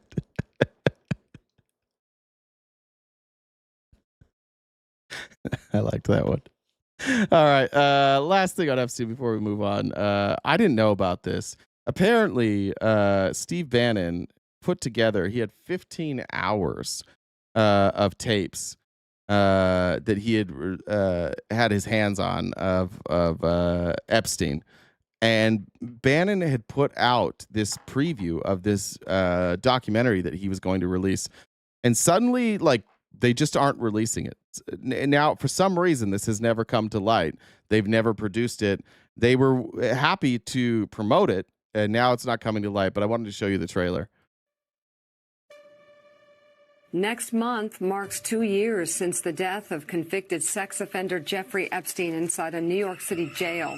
We were underage. We were little girls. By the time I was 16, I brought him up to 75 girls. He was glib, and he lived essentially like he was Gatsby. He was an absolutely terrifying person to encounter. you own an island, right? Thank you very much. Two islands, the islands of Dr. Moreau. Correct. Jeffrey Epstein was a billionaire New York businessman whose vast wealth brought an arrogance that knew no limits. He acted as if he could have anything he craved. Reporting the FBI is now looking into how it can interview Britain's Prince Andrew over his relationship with Jeffrey Epstein. I made my living from old thinking, but the future is for the way women think. The way women think. That's correct. Is that not a sop because of all the depravity you've done against young women? And your new sop is that their women's thinking is the future? No, I've always believed that women would be able to take over. I'm a firm believer and supporter of Time's Up. Federal prosecutors said yesterday video of Epstein's jail cell when he made his first suicide attempt no longer exists. And Jeffrey Edward Epstein. Have you ever been convicted of a crime? Yes. Epstein got away with his crimes because nearly every element of society allowed him to get away with them. This morning, we're learning new details of the exact cause of death of former registered sex offender and financier Jeffrey Epstein. The greatest threat to people put in solitary confinement is they try to kill themselves. Imagine that.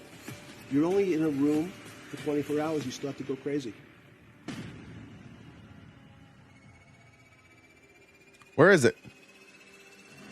Where is it? I'm waiting for that video to come out. Isn't that weird? Even Steve Bannon is like falling in line here. Does Steve Bannon is there dirt on Steve Bannon? How many Republicans are implicated here? How many more Republicans have to just pretend that this isn't happening for some of you to get like a little bit of a conscience and just say, you know what, like these need to be released? Could there be anything more important than once you find out that your president is obviously lying, and look, you know goddamn well that he's lying at least about aspects of this. You know that Bondi is, you know that Kash Patel is, you know they spent thousands of man hours at the FBI searching for Donald Trump's name, and then they told Trump that his name was in the Epstein files, and then and only then did they change their story that it wasn't going to come out.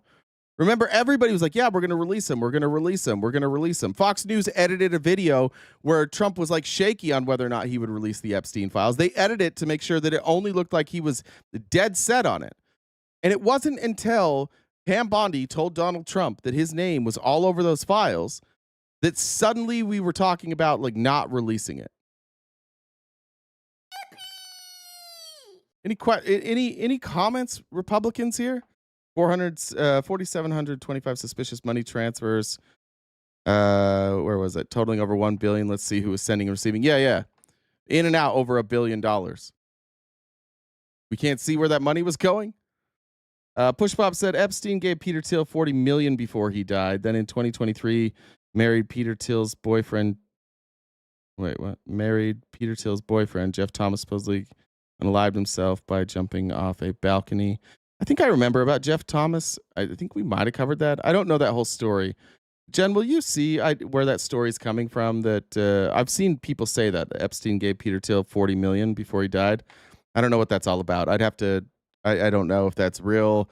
I don't know if there's a reason for that. But if that's true, that's at the very least something to look into. I want to show this incredible stuff. Keir Starmer this morning, about 5 minutes before we went live today. Breaking news on Sky News, and they also put out a statement. Let's see, it's gonna load. Our stream lagging.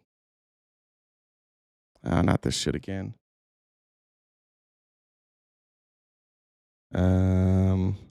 Shit. Let me see if I can just find it. Sometimes these links time out. I think this is it. All right. Here was Keir Starmer right before we went live this morning. On the 7th of October 2023, Hamas perpetrated the worst massacre in Israel's history. Every day since then, the horror has continued. The hostages are still being held today. The Palestinian people have endured terrible suffering. Now, in Gaza, because of a catastrophic failure of aid, we see starving babies, children too weak to stand, images that will stay with us for a lifetime. The suffering must end. Yesterday, I discussed this with President Trump, and we're mounting a major effort to get humanitarian supplies back in by air, and UK aid has been airdropped into Gaza today, and crucially, by land. We need to see at least 500 trucks entering Gaza every day. But ultimately, the only way to bring this humanitarian crisis to an end is through a long-term settlement. So we are supporting the US, Egyptian and Qatari efforts to secure a vital ceasefire. That ceasefire must be sustainable, and it must lead to a wider peace plan, which we're developing with our international partners. This plan will deliver security and proper governance in Gaza. Like it or not, this is setting the stage for a massive divide. And a shout out to NATO, to those in the European Union.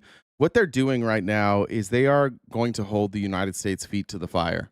And they're going to make the United States make a decision whether or not they will continue to stand idly by and watch Israel commit a genocide, or if they will stand up. Now, we're years late. This was obvious years ago. This has been obvious for a long time that they were committing a genocide. So I don't want to give Keir Starmer too much credit here for being very, very late to the party. But I do want to say that this is a massive step in acknowledging the attempted genocide of the Palestinian people. And now the European Union, NATO countries, along with many countries in the Middle East, all coming together and saying, not only is this a genocide, but Palestine needs to be recognized as its own state. The United States is going to be forced to answer. They're going to be forced to take a position here. It's going to be hard to straddle this line for much longer. And pave the way for negotiations on a two-state solution. Our goal remains a safe and secure Israel alongside a viable and sovereign Palestinian state. But right now, that goal is under pressure like never before. I've always said that we will recognize a Palestinian state as a contribution to a proper peace process at the moment of maximum impact for the two-state solution. With that solution now under threat, this is the moment to act. So today, as part of this process towards peace, I can confirm the UK will recognise the State of Palestine by the United Nations General Assembly in September, unless the Israeli government takes substantive steps to end the appalling situation in Gaza, agree to a ceasefire, and commit to a long-term sustainable peace, reviving the prospect of a two-state solution.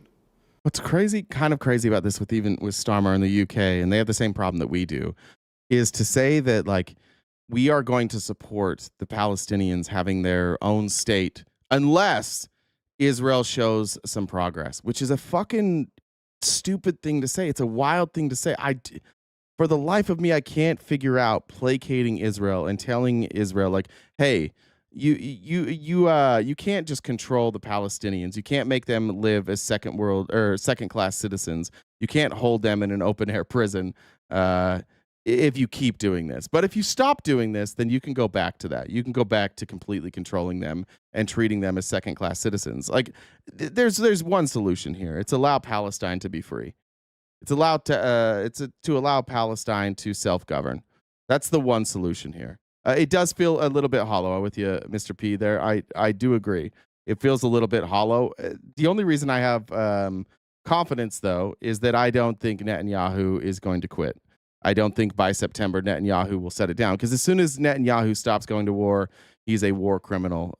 He will probably try and negotiate his way out of being a war criminal, and I'm sure that the UK and the United States will just back him up on that, and he'll probably go uncharged. But it's hard for me to imagine Netanyahu falling back into that position by September. And this includes allowing the UN to restart the supply of aid and making clear that there will be no annexations in the West Bank. Meanwhile, our message to the Real terrorists quick, of Hamas. actually, that part is very important, though. The Keir Starmer saying there will be no annexations is very important, because I'm going to get to it in a minute. But we have the details of the proposal from Hamas to the Israelis regarding a ceasefire, and the main objection by the Palestinians and by the leader from Hamas that is negotiating this is that Israel wants to, as a part of the negotiation, they're going to keep about 45% or 40% of the land in Gaza. And Hamas has even said, like, we'll cede some land, like, but not everything you're asking for. We want to go back to the other ceasefire agreement that we almost had before it got blown up, and we'll give you a little bit of flexibility, but you don't get 40% of our land. So it's important that Keir Starmer is saying, like, there will be no annexation. As part of this deal, we are not going to grant the annexation by Israel of parts of Gaza that they just feel they get.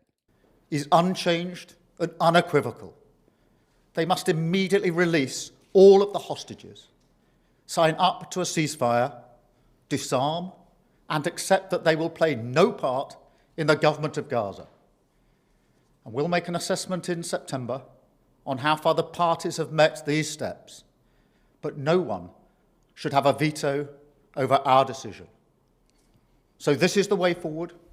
We will keep working with all our international partners to end the suffering, get aid flooding into Gaza, and deliver a more stable future for the Middle East.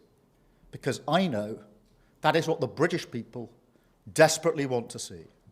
And this is good. Look, credit where credit is due. It's a step in the right direction. But what we're going to find here is that the Palestinians are going to request that aid not be handled by Israel. Israel's not going to want to do that because they want to control aid. The EU and the United States, or excuse me, the UK and the United States are going to try and help Israel bring in aid. And then they're going to see how these Israelis are acting. And that's where I think you'll get the pushback. Or when you start seeing your people from the UK or Americans who are mistreated or potentially lose their life. And the irony of all of this is what it's going to take for the UK and the United States to flip on Israel finally is getting a position on the ground and seeing the mistreatment of the Palestinians on the ground and seeing and having some sort of like collateral damage that affects somebody influential in the UK or the United States. And then suddenly those pictures of starving children in Palestine, suddenly those will be enough. The stark reality that we live in is that we sit in a position of privilege where we can idly sit by and watch this happen and say it's not our responsibility to take care of this. But now once we get involved and we're on the ground and we see what's happening, it will be impossible for the people on the ground to deny the lack of humanity from the Israelis, and that's where we'll see change. And that's why Israel hasn't been letting journalists in this entire time. That's why Israel doesn't allow people in. That's why they don't want cameras in there. That's why they want every bit of video coming out of Palestine to be from Palestinians so they can say, look, oh, this is just propaganda. They're just showing you these parts. They're not showing you all the good. Because they don't want anybody in there that they're not allowed to smear immediately. And they can't do that with the UK and the United States. That's why they've kept people off the ground. That's why they want full control of aid. Why else would Israel want to control the aid? What the fuck reason could there possibly be for that? In what war is one of the sides in charge of feeding the other side? You know how fucking asinine that is to say, like, the survival of these people depends on the willingness of the people that are slaughtering them to give them food. There's no scenario where that makes sense. It always should have been a third party. And that's why we have the problems that we have. And I think that representatives from both sides are going to get in there and they will see that. But this isn't just like, it's not at this point, it's not even just us. It's like, it's Marjorie Taylor Greene. Somebody mentioned that earlier. While that video was playing, even Marjorie Taylor Greene, she went after Randy Fine, who fucking good on you, Marjorie Taylor Greene, for recognizing that Randy Fine from Florida is one of the most dirtbag, scumbag motherfuckers you've ever seen. But Randy Fine is out tweeting, talking about how we just need to finish the job, how the Palestinians don't need to be there. Israel has every right to defend itself. She said, I remember the first time I met Randy Fine when he was a candidate before he barely won Florida's deep red 6th district seat. as we were being told he might actually lose the seat because the strong Trump district couldn't relate to him and didn't like him. He was telling me that he and his wife were looking forward to moving to Washington, and he hadn't even won yet. I said to him that Washington isn't a good place to live, and he should live in the district he will represent. You know, that whole representative thing. But he was adamant that they did not want to live in the district. And I thought, no wonder that district doesn't want to elect him. I can only imagine how Florida's 6th feels now that their representative that they were told to vote for openly calls for starving innocent people and children. It's the most truthful and easiest thing to say that October 7th in Israel was horrific and all hostages must be returned, but so is the genocide, humanitarian crisis, and starvation happening in Gaza. But a Jewish U.S. representative calling for the continued starvation of innocent people and children is disgraceful. His awful statement will actually cause more anti-Semitism. Welcome to the party, Marjorie Taylor Greene, and welcome to the party, Republicans. All I had to hear was Florida. Welcome to the party. Welcome to you guys finally seeing these videos. Here's Jon Stewart on Gaza. We'll probably have to cut this part out because it'll be copyright stricken. But here's Jon Stewart. Has rocked I feel like a crazy person. I feel like I'm watching something that is so self-evidently inhumane and horrific. And to be told that I have to shut up because I risk the Jewish state by speaking out, I would say the opposite. I think they're putting the likelihood of a surviving Jewish state much more at risk with this type of action. I think they're the ones that are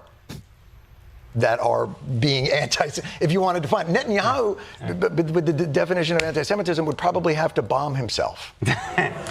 That's crazy. That's crazy, Sean. I was there last week. There's no starving. Everything's normal in Gaza. You weren't there last week. You can't go in there. But that's what it sounds like from all these folks. You sound just like them.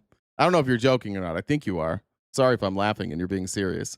That will make me more concerned. This is from Andrew Fox. He was in Gaza yesterday. And he said 2 a.m. in Tel Aviv, I'm awake, still processing what I saw in Gaza today. A couple scenes stay with me. This one probably most of all. This is from a food aid drop. And what I want you to notice is, like, one, where are the houses? There's no houses nearby. And this is a child obviously collecting aid for his family or whoever he's living with. And these are the conditions. Not that long ago, this child had a house. This child had a school. There were hospitals in Palestine. There were churches. There were buildings. There were parks. There were places for this child to go and to be safe. And now here we are, just a few years later, and this is what he's dealing with. I'm just going to play this video without commentary. There is no commentary on it. It's 1 minute and 12 seconds. But for any of you who haven't seen some of the videos coming out of Palestine, here's what we see. You can see this is the spot for aid. It's lit. There is barbed wire all along it. And from high positions, you have Israeli snipers ready to open fire really whenever they want. But these are people who all used to have homes. These are people who all used to be able to go to the grocery store. These are people who all used to be able to have a family, be with their friends. And now they are reduced to searching through boxes to get whatever they can, putting them on their backs and walking them back to wherever it is that they're staying.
Someone said Iraq was bad, not as bad as this. Yeah. And who's the one that convinced us to go to Iraq? Who wanted us to treat people in Iraq like that? Like what we do here as Americans? How am I supposed to be proud of my country today? How do you wake up today and say, I'm proud to be an American? It's not our country. We didn't do this, but we could stop it. We could stop it right now. We could end all this shit right fucking now. But it appears we have politicians in place who are bought and paid for, and they are willing to justify this type of treatment. These are human beings. Like this isn't the 1400s. These are people who had homes. Their homes are destroyed. These are people who had schools, hospitals, friends, parks. These kids are living outdoors. No shoes. Only what they can carry on their backs to eat. We just stood by and watched it happen. We gave Israel most of the stuff that they used to attack. We're sharing intelligence with them. We're helping them. We're helping them with these attacks. We're defending them against everybody else while they're committing a genocide. I was listening to a World War II history podcast the other day, and just thinking about like where we are in this stage, and how in America it would alarm, I think, a lot of people to know how much support Hitler had in America. And that support, ironically, was mostly from rich oligarch types who sided with the uneducated. And it was the same idea. Like these are the bad people. These are the scapegoats. A certain group of people are the reason that we have a problem. That Israel's problem is the fact that these Palestinians exist, and Germany's problems were the fact that the Jewish people existed.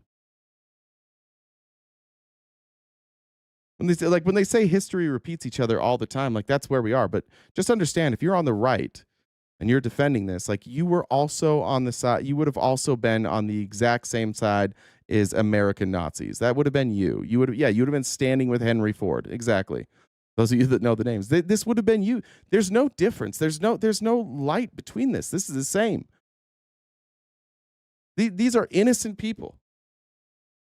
You can talk about October 7th all you want, and I think that's fair to say that like there was no attack by Jewish people on the country of Germany, and so then it wasn't justified. But like none of this is justified.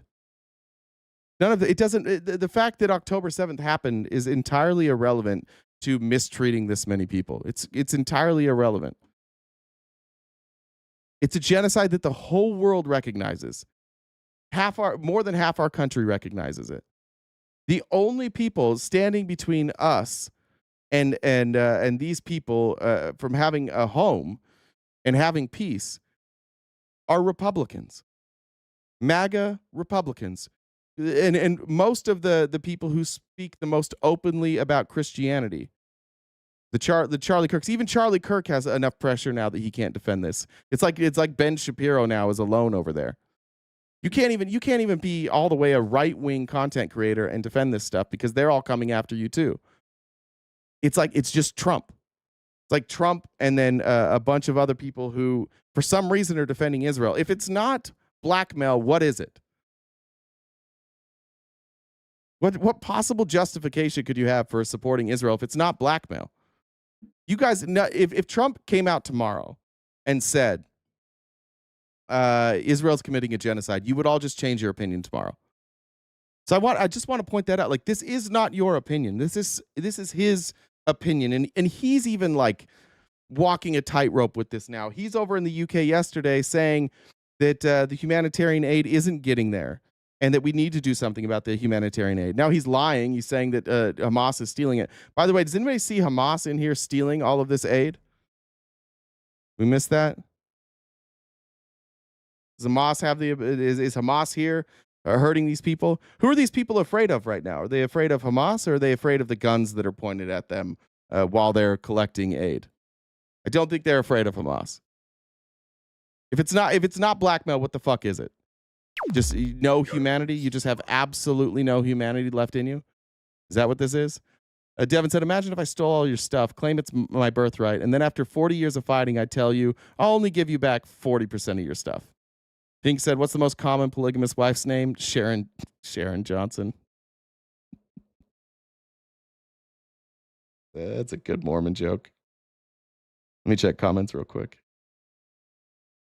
Betsy says, keep the lights on. Great show as usual. Guys, look, I know it's a tougher, it's not a lot of fun stuff we're covering today. And I know that my mood is a little morose today. So I apologize for that. But I appreciate you guys, even when you're seeing horrific things, supporting our show. So thank you so much for that. Israel has actually also banned the ability to film. We've talked about that, like on the ground. You can't go to Israel and film on the ground. They won't let you in. But now, as you have organizations providing aid, Israel is telling journalists that they can't even film over the sky. Like, as they're coming in to drop aid, they are being told that if they film out the windows, that the plane for aid will be turned around, because Israel cares apparently a lot more about optics than they do about getting this aid there. So the condition of aid that Israel is now putting on people that are bringing aid is that you can't record what's happening here. If you're going to get aid to these starving people, fine, we'll let you do it, but you can't show what we're doing. We're now on our way to northern Gaza, where these pallets of food will be dropped from the aircraft to people on the ground. We were given quite a clear and strict pre-flight briefing that the Israelis have said we're not allowed to film any shots of Gaza from the air, and that if we do, these airdrop flights could either be cancelled or delayed. International journalists haven't been allowed access to Gaza since the war started, despite immense pressure and growing demands. And it seems they don't want us to show you images of Gaza from the air either. We're now That's true. Al Jazeera is in Gaza, and we do they do have stuff every day. And many journalists have been killed in Gaza as they're out there trying to get the word out. Here's BBC's Jeremy Bowen expanding on what she's saying there. And the reason I'm showing you this is we know that they're not allowed to film, but just hearing him discuss what he's looking at, even though he's not allowed to share it, was heart-wrenching. So the Jordanians have passed on a message from the Israelis. The Israelis don't want us to film out of the window at the devastation inside Gaza. But I've spent 10 minutes looking at it with my own eyes. And I can tell you that communities in the north of Gaza that I knew well, very vibrant, tens of thousands of people living hard lives, but actually with a remarkable human spirit, are flat. There's nothing left of them. Now, if you've been watching satellite pictures, it won't come as any surprise. But seeing it is really something. Israel will not allow reporters like myself to enter Gaza to report the story. And they don't want us to see it, to film it anyway, from above either. So I want you to show you like some of the aerial footage that they're talking about. This is from TikTok user, I think Cainsley. Just look at the before and after here. And once again, just as a reminder, we are crowdfunded here. So as I show these, and I know that it's heart-wrenching, if you could help us knock out our goal, that's great. I just don't want to be beat by Jen. And we are just 4 days this week, Monday through Thursday. So anything you could do to knock out that goal, that'd be greatly appreciated. There's PayPal, Venmo, Cash App, as well as Super Chats. Here is just before and afters of the aerial shots for anybody who hasn't seen these. I don't know if that's copyrighted music, so I'm going to get rid of that. But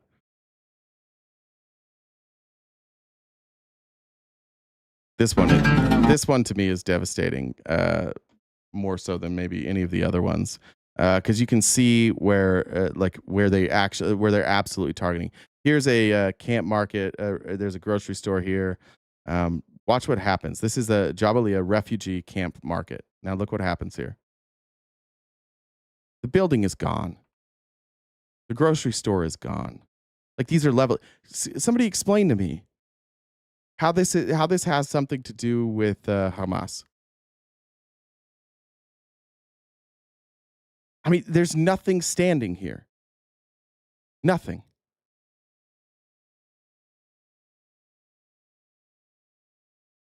You can see here, community. This looks like, I don't know, some industrial building. This mosque right here. Want to bet that mosque? Yeah. Rubble.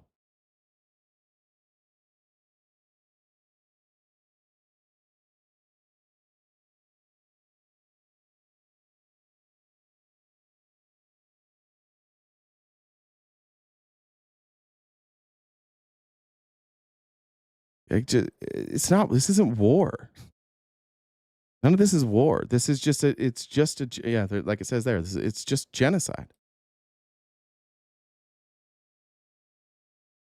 Why are we taking out the mosques?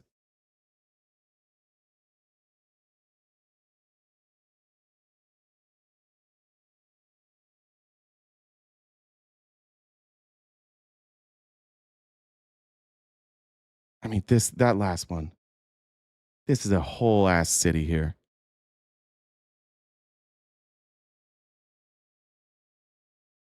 Just gone. There's nothing left in that last one. It's just gone. How do you go from that? That all of these people are Hamas?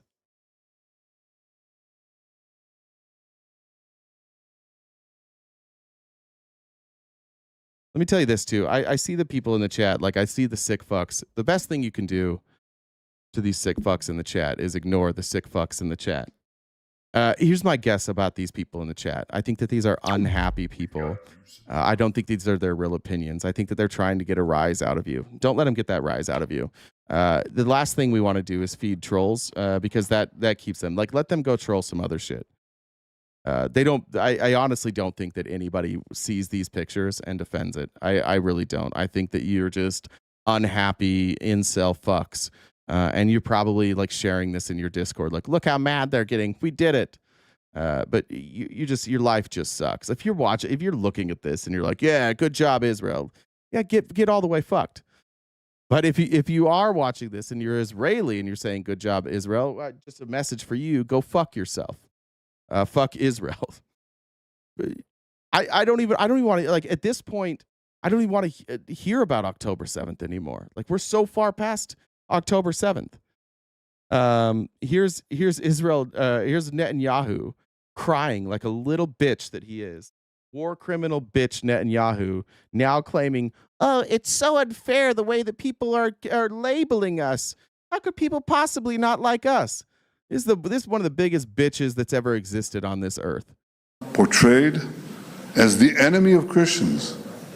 And the enemies of Christians are portrayed as the friends of the United States. Iran, a friend of the United States. Yeah, we just bombed them, you dumb bitch. What are you talking about? Nobody said Iran was the friend of the United States. We just said, like, don't bomb them, but we did bomb them. I don't even know what he's talking about. This guy is such a whiny little bitch. And anybody who likes Netanyahu, you have to be a fucking dipshit.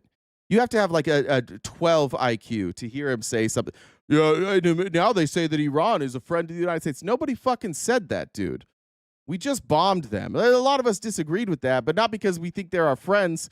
But like, is that what it is? Like, we're either bombing you or you're our friend. So if we object to bombing somebody, we think that we're friends. Nobody thinks Iran is a friend to the United States. But better friend than you. I'll take Iran. Like, I don't interact with Iran. We mostly don't interact with Iran. In fact, the only time we ever seem to have any fucking problems with Iran is when this fucking munchkin dipshit tries to drag us into a war with them every 5 seconds. My biggest problem with Iran is that we keep getting drug into a fight with this little bitch who then goes back and hides, like, do it for me, guys. He just talks shit and gets the United States into fights. Like, are we those dumb ogres? You know, in Harry Potter, what's that? Draco Malfoy. He has Crabbe and Goyle.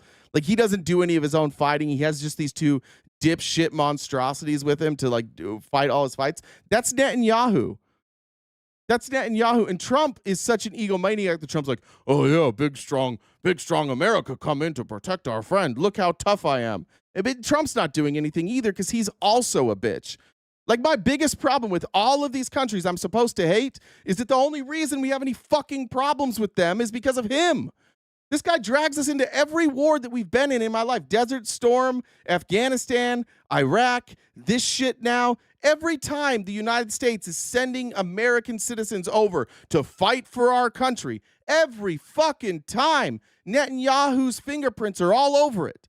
It's always him. And every fucking time we go over there, we find out later that this bitch was lying. Because every time he lies to get us into every war.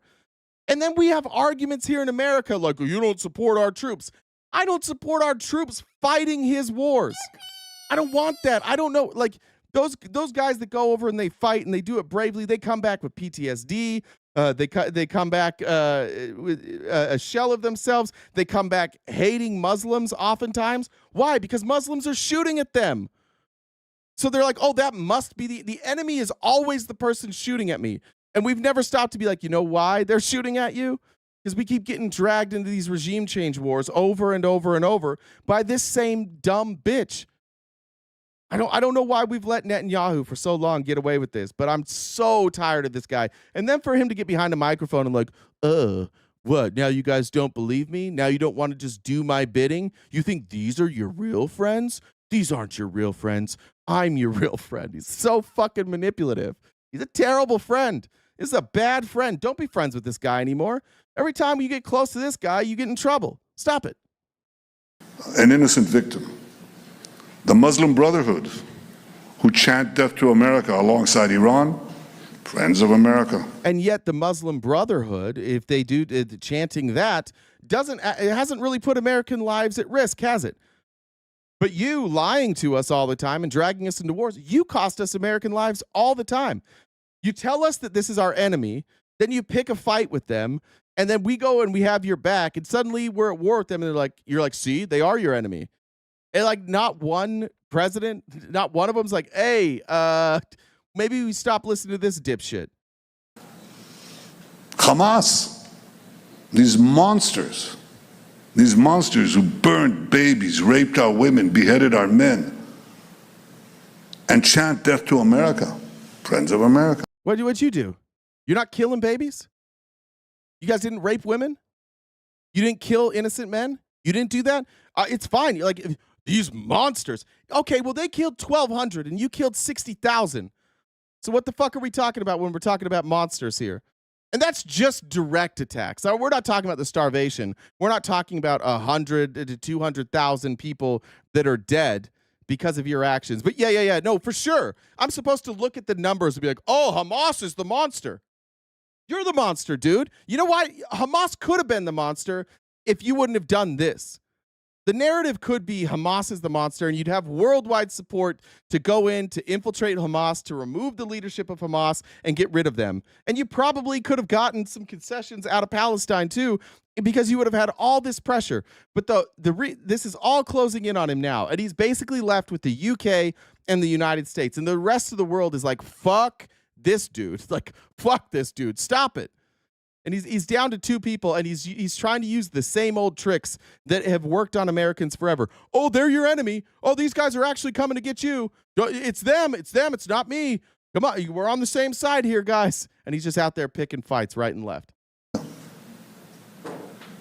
Amy Lynn said, love you guys. Time for therapy. See you tomorrow. Thanks, Amy Lynn. See you tomorrow.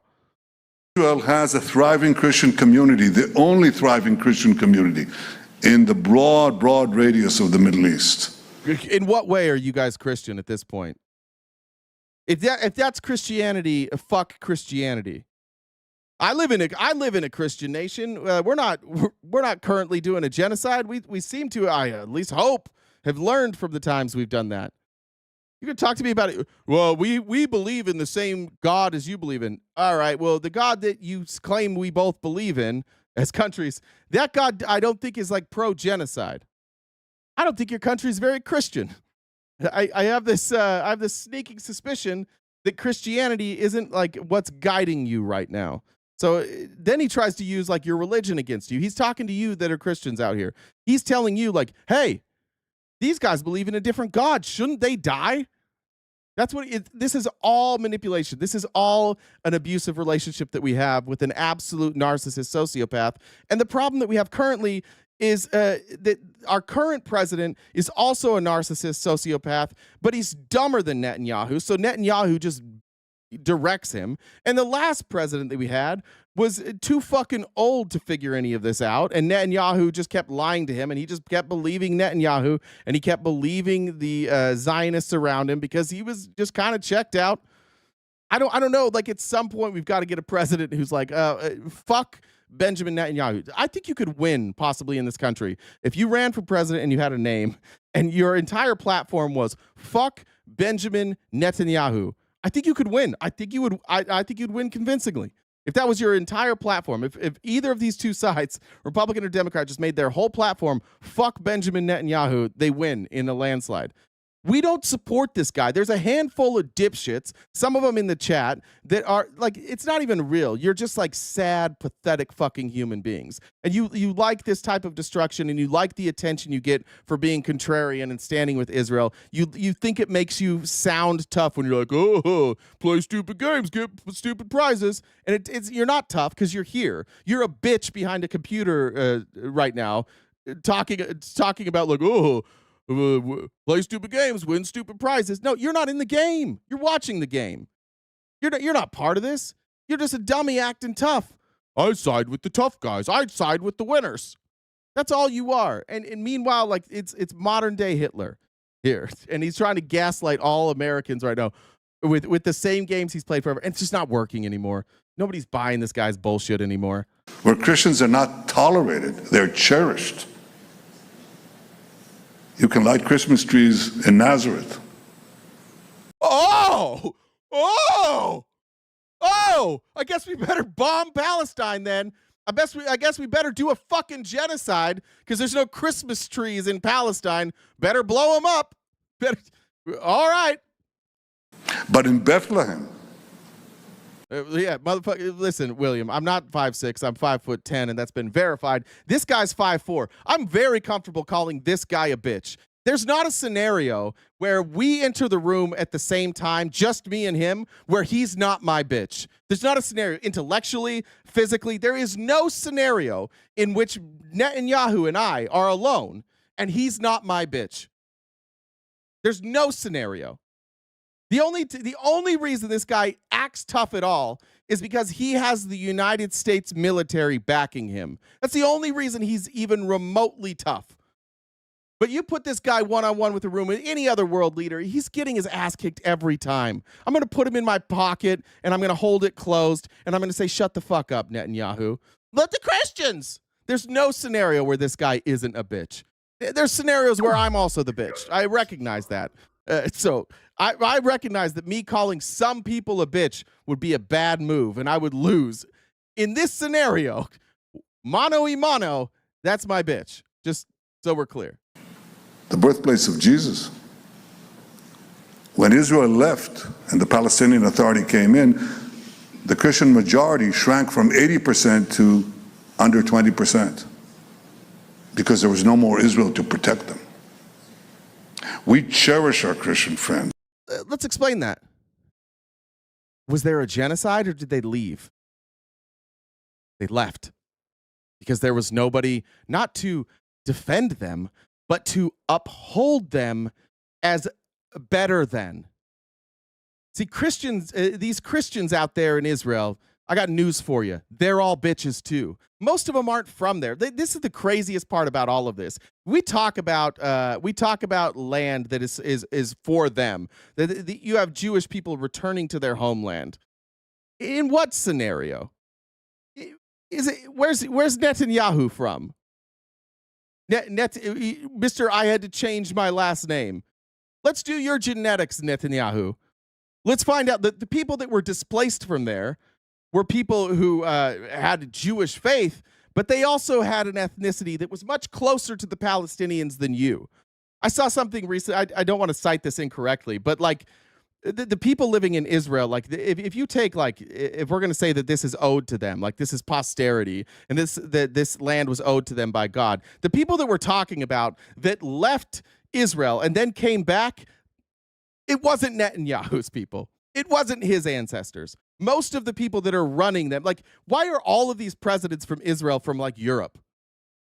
Why don't they have any like shared ancestry through their bloodlines? If I'm supposed to believe your book, right, and that's what this is about. If I'm going to believe your book that the Jewish people have a right, a birthright to specifically Jerusalem, but of Israel, then I have to backtrack, and I have to go all the way back, and I have to say, where are the people that left Israel? What are they? If we're gonna say bloodlines give them a birthright here, I've got to go back and I've got to find out, where are these people that left? Where did they go? And let's go find those people and let's restore their birthright. But instead, we're like, no. It was Netanyahu. Yeah, it was his people. It was their people. It was all these Christian countries. That's what this is. They just all have to change their name for, I don't know why they all have to change their name, but for some reason, every time they move to Israel, they suddenly change their last name. It's weird how that works. This isn't bloodline. This isn't birthright. This isn't restoring what was in the Old Testament, and it was not restoring the promises from the New Testament. This is people who identify as Jewish, whose religion is Judaism, and they're coming back and they're like, oh, it's our birthright. I don't think that's what the Bible says. If you want me to take your Bible, if you want to use that as a justification, fine. Let's use it as a justification. Let's read it and let's decide if that's what's happening here. But it's not. It's absolutely not what happened. We protect the Christian holy sites, not only the Church of the Holy Sepulchre, but in the Galilee, not only in Nazareth, but in the Galilee, in Capernaum, where Jesus preached for 3 years. We uphold and cherish those sites. So Israel, the guardian of Christianity. Guys, there's a lot, and this is what happens. We've got all these cool places you can come visit, American Christians. Why do you think that they uphold those sites? Do you think that they give a goddamn about the teachings of the book? By the way, it's also confusing. Like, they don't believe like Jesus was the Son of God. That's not their belief. In fact, I don't know if you read the book, and then followed the teachings after. They don't believe that Jesus is who you believe. So why would they keep these sites nice for you? What do you think happens to those sites, by the way? If the United States pulls funding, if the Christian countries turn on Israel, what do you think happens to those sites? Do you think they still offer the same amount of respect? Do you think they still take careful care of those sites? I'm a little confused by it. Like, I know for sure that churches who don't like the Mormon church don't like keep important sites to the Mormons alive and well, and they don't create visitor centers, and they don't invite tourism. They don't do any of that stuff. This type of manipulation, I don't know why it works on Christians, but for some reason it does. Christianity in the Middle East is presented on American television by purchased influencers. It's presented as the enemy of Christianity. What folly, what lies. What a bitch. Yeah, like what you're doing is the antithesis of Christianity. Like, what are you talking about? There's nothing Christian about what that man is doing, and then he tries to play on your Christian heartstrings? Fuck out of here, Benjamin Netanyahu. You tell me, though, this is from Dropsite News. If we have any Zionists here or anybody that's on the fence, you just tell me. Dropsite News got internal documents that detail Hamas's proposals that preceded Trump's belligerent rant. That's not very important, but this is what Hamas has proposed. Let me give you some context. Last Wednesday, after consulting with a range of Palestinian political leaders and groups, as well as regional mediators from Qatar and Egypt, the Abraham Accords, weird, they're involved, and they seem to be siding with who? The Palestinians? Negotiators from Hamas submitted a handful of precisely crafted amendments to the latest Gaza ceasefire framework. Hamas had already agreed to the vast majority of the 13-point framework and had been informed by mediators that Israel had done the same. We were faced with two options: either agree to a weak, rushed agreement where Israel could control the aid, impose wide buffer zones covering 40 to 50% of Gaza, ensure the possibility of resuming war, and add many other unjust conditions, or hold out for a good agreement. This is from Ghazi Hamad, a senior Hamas leader and a member of its negotiating team. We chose to be patient and stand firm so we could reach a good deal. Hamas officials said they were bewildered at the public response from the Trump administration. On Friday, Trump launched into a belligerent tirade on the White House lawn as he prepared to embark on a trip to Europe.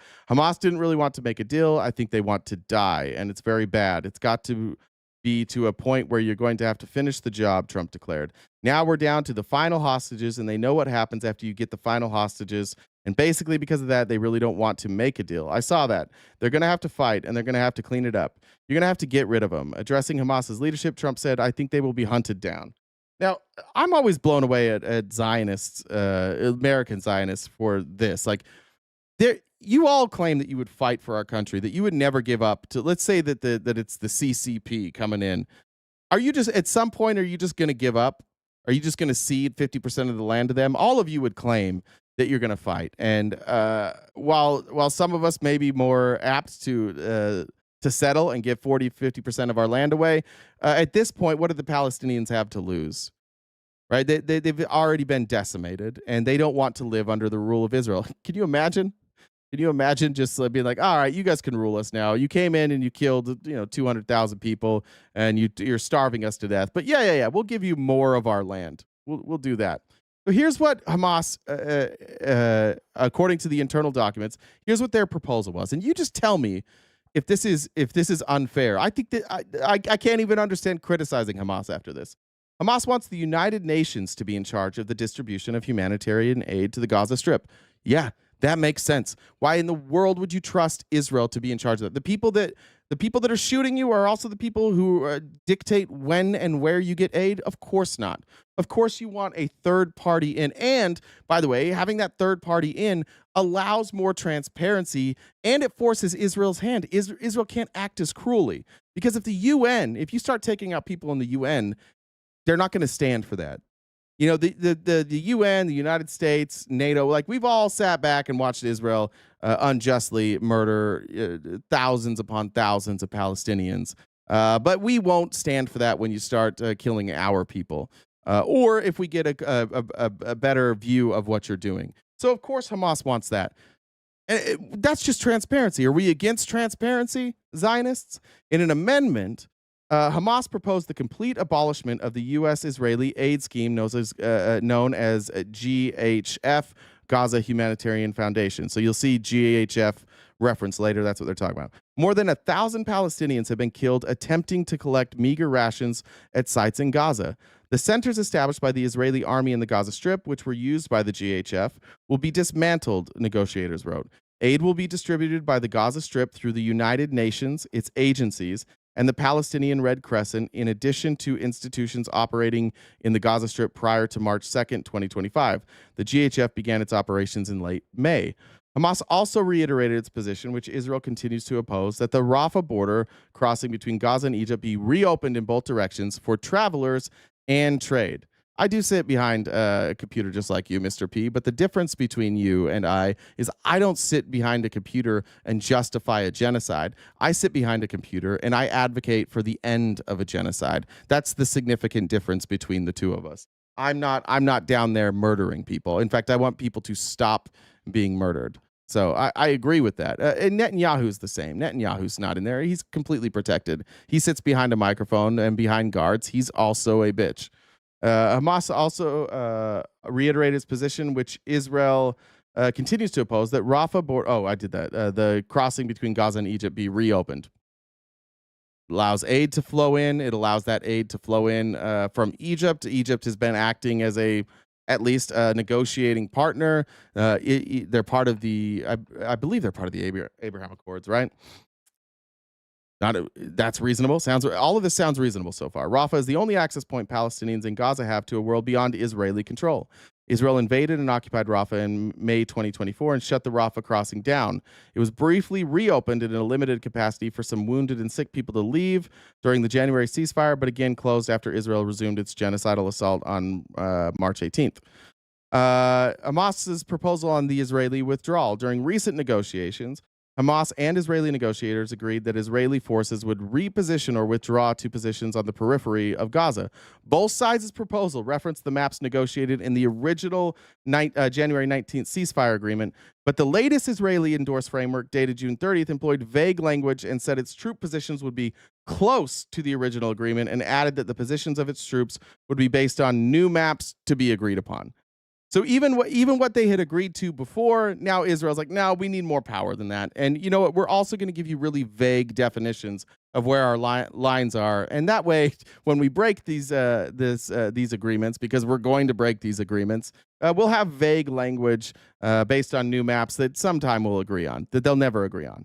In its counterproposal submitted on July 4th, Hamas said it wanted Israeli forces to be repositioned to where they were deployed according to the maps on January 19th, with minor adjustments to be agreed upon. Now, this is still Israel occupying Gaza, but it's pushed way, way back, and there's defined lines so you don't have innocent Palestinians accidentally crossing a line that it can be moved at any time and them losing their lives. That's reasonable. That's such a reasonable position for Hamas to take here. They're not asking for that much. On July 6th, indirect negotiations began in Doha between Israel and Hamas, with Qatar and Egypt serving as mediators, and a U.S. delegation in Qatar to consult with Israel and the mediators. Hamas officials say they repeatedly asked for Israel and the mediators to propose specific maps outlining where Israeli forces would reposition during the ceasefire. Throughout the next 2 weeks, Israeli officials publicly outlined their intent to build a concentration camp in southern Gaza and to occupy huge swaths of the Strip.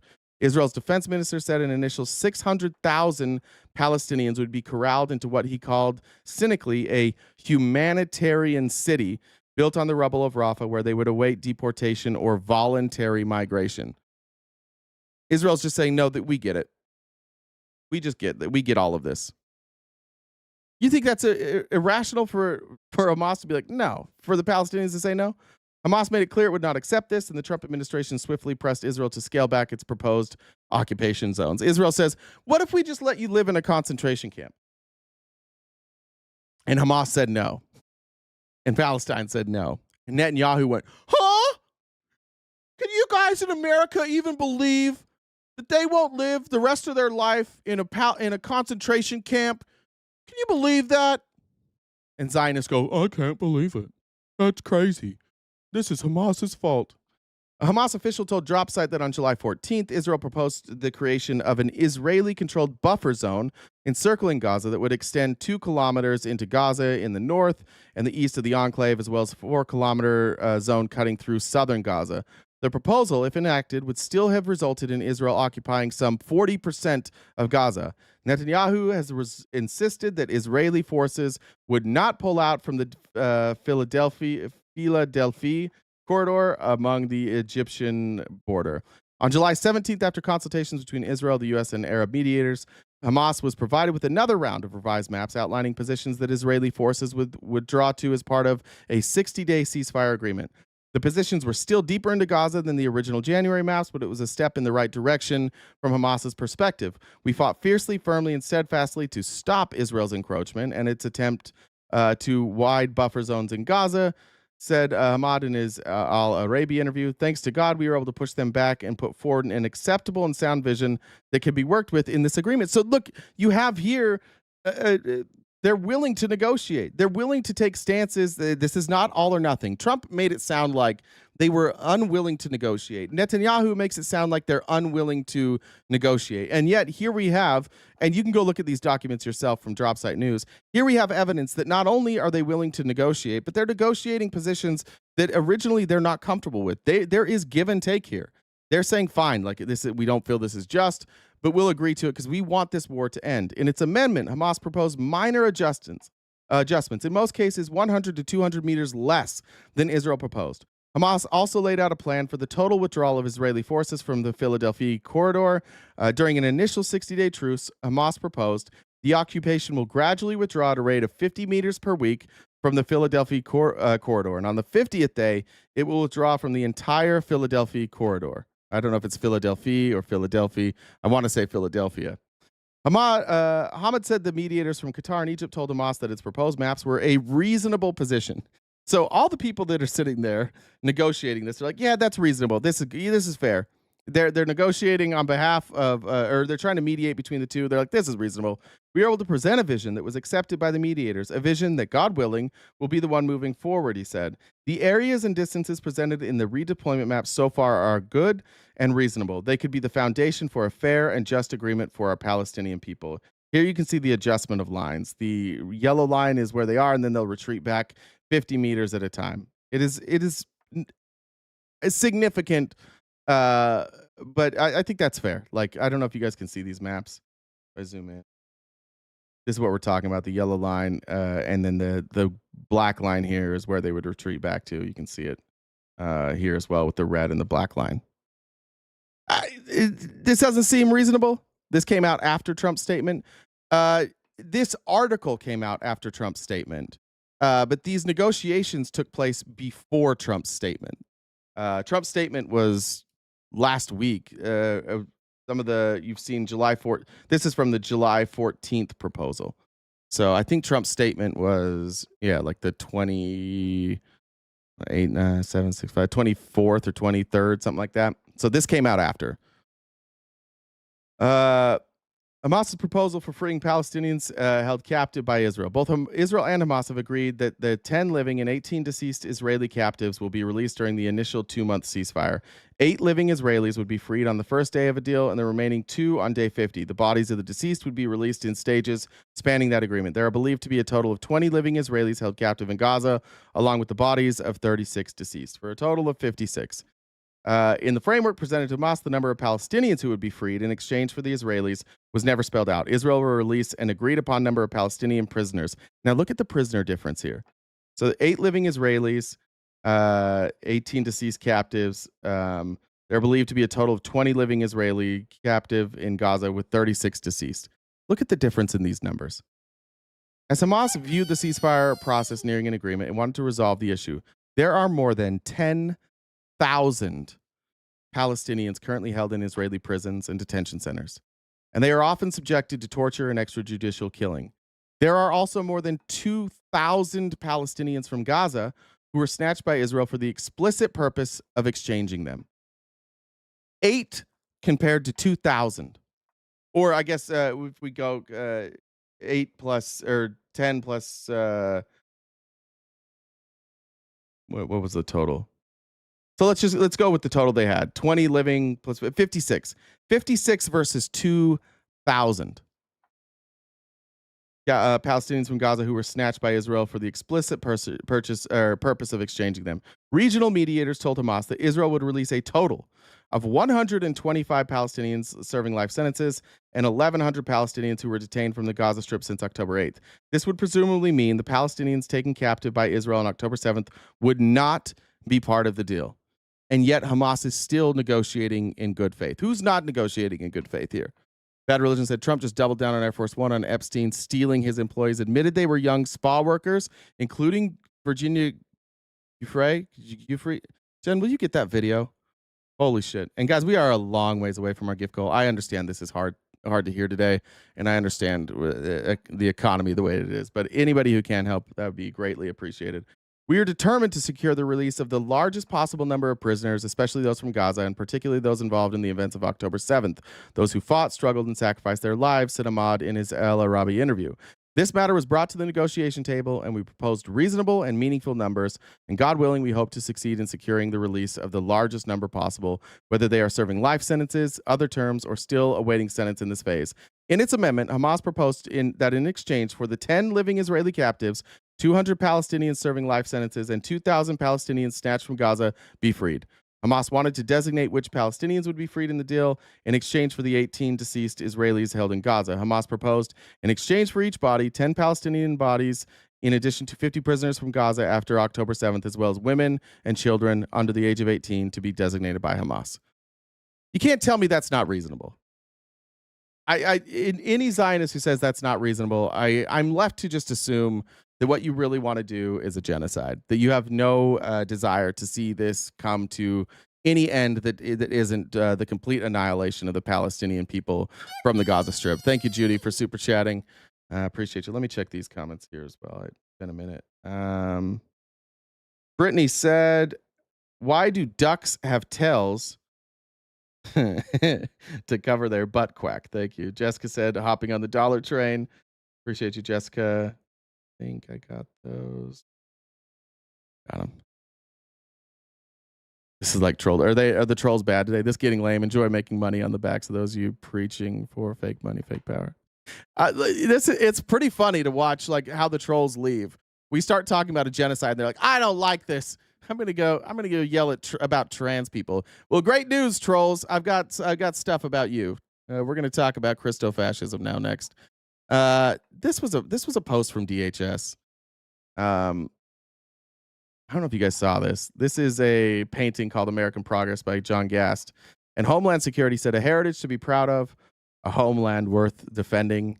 If any of you are unfamiliar with this, what you see in this picture is you see white folks running natives off of their land in westward expansion.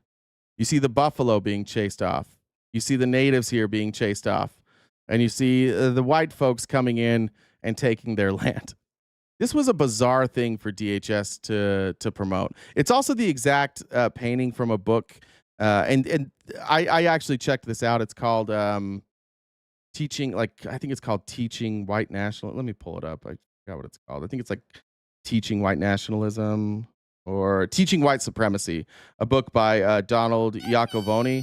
Just so we're clear, what that book is actually talking about how the North, after the Civil War, injected white supremacy into how we teach, and talking about like westward expansion and how that was taught to children as a good thing, and how they left out the parts about taking lands from natives and the genocide of the native people. So the conspiracy theory that's going around saying that this is like the cover from a book that teaches you about white supremacy and why it's good, that's not true. If you read the book, it's actually very critical of white supremacy, but still, this is what DHS is posting. It's like, this is our land, as they post a picture of us stealing land. That was bizarre. Mary said, let's go, peeps, dollar train. Lisa said, choo choo. Thank you, Lisa. For the politically connected investors, there's behind a project happening in Jackson County, Tennessee. I hadn't heard about this, but apparently some white nationalists, some that I've actually showed videos of on this show, like Andrew Isker. He's a Christian nationalist pastor. They have taken their own money and private investments, and they are trying to create a white ethno-state in Jackson County, Tennessee. Shout out Tennessee if you're there. This was a video by News Channel 5, investigates a Tennessee, I don't know who they're an affiliate of, but they're going to show you this white nationalist compound being built in Tennessee through funding of people like Mark Andreessen, these tech oligarchs who don't want democracy, who want an oligarchy. They're now going out and they're funding these white nationalist movements that where they're creating these little small ethno-states. They're just testing the boundaries of the law on what you can and cannot do. Here's the reporting from, again, News Channel 5. News Channel 5 investigates, reveals the big money behind efforts by out-of-state Christian nationalists. That to gain power right here in Middle Tennessee. Thanks for being with us. I'm Rory Johnston. And I'm Carrie Sharp. That's right, Cody. They're making one in Springfield, Missouri, too. Yeah, I think I have some of that on here. But and it's the same investors. I don't know why billionaire tech investors are investing in these cities. Somebody tell me. All these people that funded Trump and supported Trump publicly, got him to get rid of the Consumer Financial Protection Bureau, is getting them to gut law, like financial protection laws, getting them to gut regulation in crypto. These same people are also backing, for some reason, white Christian nationalists. Our investigation discovered the people funding that effort are spending millions of dollars banking on the collapse of society as we know it. This one in Arkansas, too. Leanna Duke said, sad but great info today. Thank you, Leanne. News Channel 5 Chief Investigative Reporter Phil Williams has spent weeks digging more into this project in Jackson County, focusing this time on the views of the developers behind it. And Phil, we know now, you know now, this is more than just about faith. This is about power. Absolutely. We previously revealed the controversial ideas of the podcasters who were first on the ground for this project. Their views toward immigrants, people of color, Jews, and women. In the case of the out-of-state developers, we've now dug up video and other evidence where they give voice to ideas about the future of America that may be foreign to the people who already call Jackson County home. Brianna said, random thought, but World War Z was Israeli propaganda. I haven't seen World War Z. I've heard a lot of people say that. I haven't seen it. Rebecca and Jackie, thanks for joining the Dollar Train. Cholera came to Gainesboro in 1850. Most people deserted the town, and they were among the few who stuck around. A historian by training, Mark Dudney's interest in Jackson County's past and its future is more than just academic. His ancestors were Gainesboro's first family. My family's been here for 7 generations. We first met Dudney last fall when we came to Jackson County to listen to local residents after News Channel 5 Investigates revealed the efforts by outsiders to turn the county into a Christian nationalist haven. Our hometown is not a test tube for some extremist social experiment. Earlier this year, Maylin said, thanks for doing your part to educate about Palestine. Very sad how ignorant and hateful people can be. Bradley said, I was so poor growing up that if I wasn't a boy, I wouldn't have had anything to play with. Come on. Cat Mama said, for all your hard work, love you both, but mostly Jen. And Christina said, I'm so loving your topic today. So educational. I'm so grateful for your hard work. As always, I wish I could give more. Thank you guys so much. And Casey, thanks for joining the Dollar Train, as well as Jessica. Did I get all of these? Kim said, Jen doesn't beat you. And Alyssa, thank you also for joining the Dollar Train. After Tucker Carlson embraced the project, Dudney released a video on social media denouncing the controversial views of the 2 podcasters chosen as ambassadors for that effort. The mustache dude, I've got some clips of him. That's the guy I said we've played him before. That's Andrew Isker. I'll play some clips if we have time at the end. The guy's a fucking idiot. I can't imagine giving money to Andrew Isker, but they're giving it. They're letting him run shit. Lee said, always enjoy learning through your hard work. Thank you. Since then, signs have sprung up across the county in opposition to the group. Do you think people here fully appreciate the powerful forces that are involved in this? I think some people do, and I think maybe other people just don't like somebody coming in and to their home and saying, we're going to plant a flag and build a town right on top of the one that you already have. Our goal is something where we actually have the concentration where we can control the town, or in this case, there's of the people there, it's a town that's already very values aligned. So it's Dallas-based investor Nate. It's kind of an interesting full circle for me. Like my people, the Mormon folks that headed west in the 1830s and 1840s, they all tried this too. They all tried to create like their own little ethno-state cities where they controlled all the media, and they got ran out. They got ran all the way to the West Coast. So it's interesting to see this again now. And my people also claimed that it was unfair, that they would come into towns and they would completely take over and they would change all the laws, and the towns would fight against that, and they thought that was unfair. So it is interesting to see this like now come like full circle. Christy said, growing up, it was always implied that the land in the westward expansion was largely empty. I was an adult when I learned the extent of the genocide. Jesus, yeah, same. Susan said, you guys are the best. Thanks, Susan. Fisher heads the company financing what appears to be a multi-million-dollar effort in the Upper Cumberland region. New Founding LLC promises you can build the America you want to live in. Among the company's investors is tech billionaire Mark Andreessen. Last year, a New Founding executive also posted a pic of the team with now Vice President J.D. Vance, referring to him as our guy. Now, look, there's a lot of connections to Andreessen here. I have not been able to find many connections from J.D. Vance outside of his connections through Andreessen. So just I'm not trying to say J.D. Vance is at this point implicated in any of this. We currently have thousands of acres and, ultimately aspire to get up to tens of thousands of acres. The company's managing partner, Josh Abatoy, moved to Gainesboro to lead the real estate effort, working out of this small office building in a community where they see a chance for their buyers to gain political power. It's more attainable to get into civic and cultural leadership in a small town. It's more attainable to change the local market to make your presence felt. It's an effort that New Founding compared internally to the landing of the Pilgrims at Plymouth Rock. Where we almost called the project. Sounds stupid. Thanks, Chris, for the super chat. The Mayflower at some point. Project Mayflower, exactly. Project Mayflower, yeah. So, yeah, back in the day. Mark Dudney's reaction? As a local who loves the community, I have an emotional response to it. It feels like an insult to people who lived here, who lived their lives here before. This is why I've chosen to partner with New Founding and Ridge Runner and take my family to the new community they're settling. Officer Farva's really fallen off at this point. He's disgraced to the point now he's running a white nationalist commune in Tennessee. Prior to teaming up with New Founding, one of those podcasters, Andrew Isker, published a book titled Christian Nationalism, a biblical guide to taking dominion and discipling nations. His co-author... You understand, like, this is what fucks me up with Christians is like they use biblical language and it kind of hides like what they're doing. This says a biblical guide to stealing other people's lands and making them your constituents. That's what this means. Taking dominion is just taking control and then making everybody else follow your beliefs. That's what this means.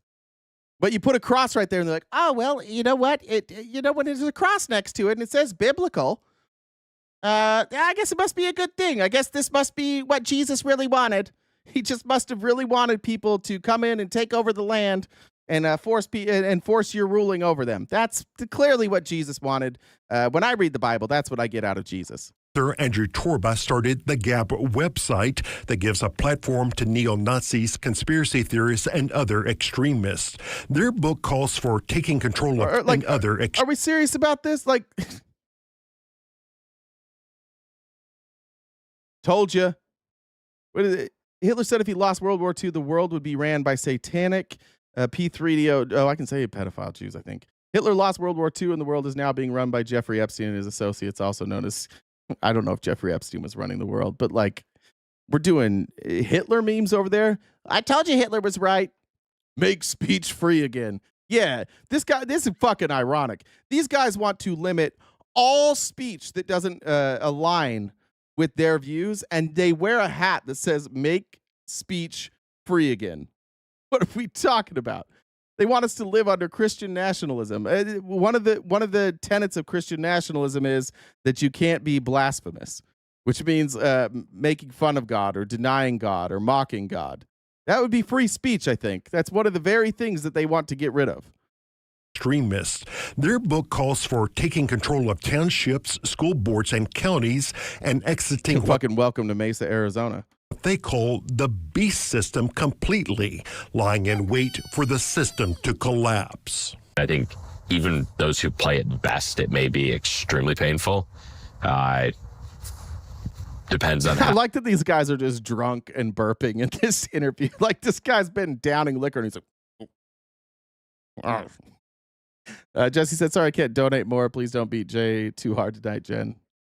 How sort of violent the collapse is. And Fisher penned a manifesto, what he calls a strategy for a new founding, declaring that coming years will bring turmoil and peril, but also great opportunity to shape the direction of Western civilization. Fisher insists national divorce must be on the table. The only question is whether it happens peacefully. Yeah. It's called a civil war. They're openly saying, like, we've got to split up as a country. We can't live with you. Us white Christians can't live with you anymore. Thanks for the funding, Mark Andreessen. And then meanwhile, you have Republicans like, how come you guys call us white nationalists? Why you guys keep calling us racist? This is why. This is why we keep calling you racist. This is why we call Mark Andreessen a white nationalist. Because of this shit. Because you are white nationalists. Not all of you, but a lot of you. Stephen Miller sure as shit is. J.D. Vance didn't have a problem taking a picture with these people. And by the way, when his campaign was asked, or not his campaign, his office was asked about this, did he denounce any of these views? No, he's just like, oh, you can't just assume that we care about everybody that we take pictures with or we align with them. True, but these guys are actually white nationalists calling for seceding from the Union and having an ethno-state. You couldn't take a second to be like, you know what, I'm against that. I would, if somebody brought up this group to me and they were like, hey, you took a picture with them, I would be like, listen, they asked me for a picture. I took a picture. I didn't know they were white nationalists. Fuck white nationalists. I do not want a civil war. I do not want an ethno-state. I do not want a theocracy running our country. I'm very sorry that I took a picture with them. I didn't know at the time, but now that I know, fuck them. And JD Vance's crew's just like, well, you can't always control it, you know. We're not going to condemn that, though. Can you imagine if that person, let's just say that person was a member of Antifa, right? And that person was running like some like Antifa communist city where it was only communism, and they were calling for seceding from the government. You don't think that JD Vance's camp would be like, listen, I know we took a picture with him. I didn't know. But I am not a communist. I denounce communism, and these people should be locked up. This is anti-American. You would have 12 fucking paragraphs of how bad this was. But when it's a white nationalist, they're like, that's pretty adjacent to where I'm at, so I'm not going to condone that. For me, New Founding represents the ability to put infrastructure into actualizing a radical Christian nationalist movement that has a fundamentally different vision for America. That's a good. RGZ Mommy said it's weird that JD Vance is a pro-white nationalist with an Indian wife and children. Let me just be real clear about that. That is something that people hide behind. You can be a white nationalist without hating all people who aren't white. You can be a racist without hating people of a different race. You can be a racist and you can have a spouse or somebody that you love be a member of that other race. But what's important is that person falls in line. So, for example, JD Vance, his wife just needs to fall in line. She needs to accept that he is the spiritual leader and that she communes with God through him, because he's a Catholic, so that's kind of what he believes, and I believe he's an Orthodox Catholic. So as long as she falls in line, she's one of the good ones. A lot of Christian nationalists and white nationalists are kind of okay with that. Nick Fuentes does this all the time. He's like, I'm not racist. I'm Hispanic. I have Fuentes in my last name. Okay, but you also advocate for racist policies. You also use slurs constantly. You also talk about black people in very racist ways. You talk about Jewish people in racist ways. Yeah, I guess on a technicality, because you don't openly hate everyone or denounce everything, then yeah, sure. But this is what everybody does. Everybody does this. They've been doing it forever. The Mormon Church forever was adopting people from other countries with darker skin, and they would say like, "Oh, well, we're just bringing them here to fulfill prophecy." We do say that those people are cursed, and that they're cursed because their ancestors were evil, and that they are technically less than because of the color of their skin, but we're adopting them, so therefore we're not racist. No, you're still racist. You're still racist. You just adopted some kids. That was the only difference there. Than America itself. And they call it a new founding. A new founding. Just to illustrate this point, everybody, if you told somebody I hate, Ruby Frankie is a good example. I love kids. I love children. And she abused her children constantly. But she would always hide behind, I have children. Oh, I would never hurt children. I love children. Every kid that was abused by their parents said, I love children. And yet they were abused. Every child who's ever been abused was probably abused, almost exclusively abused by somebody who claimed that they loved children. They loved children so much that they could be trusted with those children, and then they abused the children. Yeah, people lie. Yeah, people, when you're a white nationalist, it's kind of hard to be a white nationalist all the time. So you create these little loopholes. Literally. James Lindsay is a conservative commentator who has clashed online with the New Founding crew after he declared that the extreme far right is becoming what he calls the woke right. He calls this a dark doomsday mentality. It's about breaking America into communities that don't get along with one another. We're no longer one nation under God. We're no longer this single federal entity. We're now this hodgepodge of micronations that don't necessarily get along. Not only did the developers behind the Jackson County project share a political ideology, they're also members of a secretive men's-only society designed to train a generation of far-right Christian leaders to take control when the time comes. Chat said, I hate my kids and I still don't abuse them. God damn, man. I'm sorry. I'm sorry about your kids. That group, the Society for American Civic Renewal, has a website that touts the notion of seeking a civilizational renaissance. Its membership documents call for developing a list of potential appointees and hires for an aligned future regime. They've really staked their reputations very significantly on believing that the American system is in free fall and it's going to have a catastrophic end, and that, you know, it's theirs to rebuild from the ashes. Have you noticed that in the chat, that the people that are upset that I'm covering this and calling Christian nationalists a bunch of bitches, they're all saying the same thing. They're all like, oh, you'll see, this country is collapsing. No, that's what they fucking do. Again, I raised Mormon. 1832 is when the church started. It's still going now. And guess what's one through line that has taken place for the entirety of the church? That the nation is on the verge of collapse. And since 1832 until now, we're living way longer. We have far less crime. The only thing that seems to be in decline is that like people are aware of sexual proclivity. Ironically enough, the sexual abuse was rampant in the 1800s, rampant in the early 1900s. Sexual abuse is less of a problem now than it was back then, but it was kind of like, it was masked. Nobody knew. You just lied. Men had all the power. Nobody ever believed women. Women were afraid to turn against men because they couldn't have jobs, their own land. Like a single woman, especially a woman with a child who gets divorced, that was a pariah to society. Ironically, like for as long as I've lived, this is what they've been saying. My grandpa, I think both my grandparents, I know at least one of my grandparents got what's called a patriarchal blessing. That's a Mormon thing where like between the time you're like 14 and 18, you go and you sit with the man who gives you a blessing, puts oil on your head, puts his hands on your head and gives you a blessing. And a lot of times in that blessing, they will predict things. And the amount of Mormons who have died, but have a promise from God that says you will live to see the second coming of Christ it's millions of people who have died that had that promise that they would see the second coming of Christ. And yet it doesn't seem to shake anybody's faith. Multiple prophets have died saying like the end is near, the end is near, the end is near. They've been playing the same game Christians have been playing it for 2,000 years. It's how they scare you into submission. It's the sunken cost fallacy. Oh, you've gone this far. Look, we're just about there. Remember that episode of Parks and Rec where Ron, he like designs those really nice flutes and he sells them to that same cult every year. Every year that cult's like, oh, it's the end of the world. And Ron sells them. They're like, will you take a check? Don't cash it till tomorrow. And they all laugh. They're like, ha ha, this fucking guy doesn't know anything. And then the next day he cashes their checks. And then the next year when the Zorp comes to end the world again, he just sells them flutes again.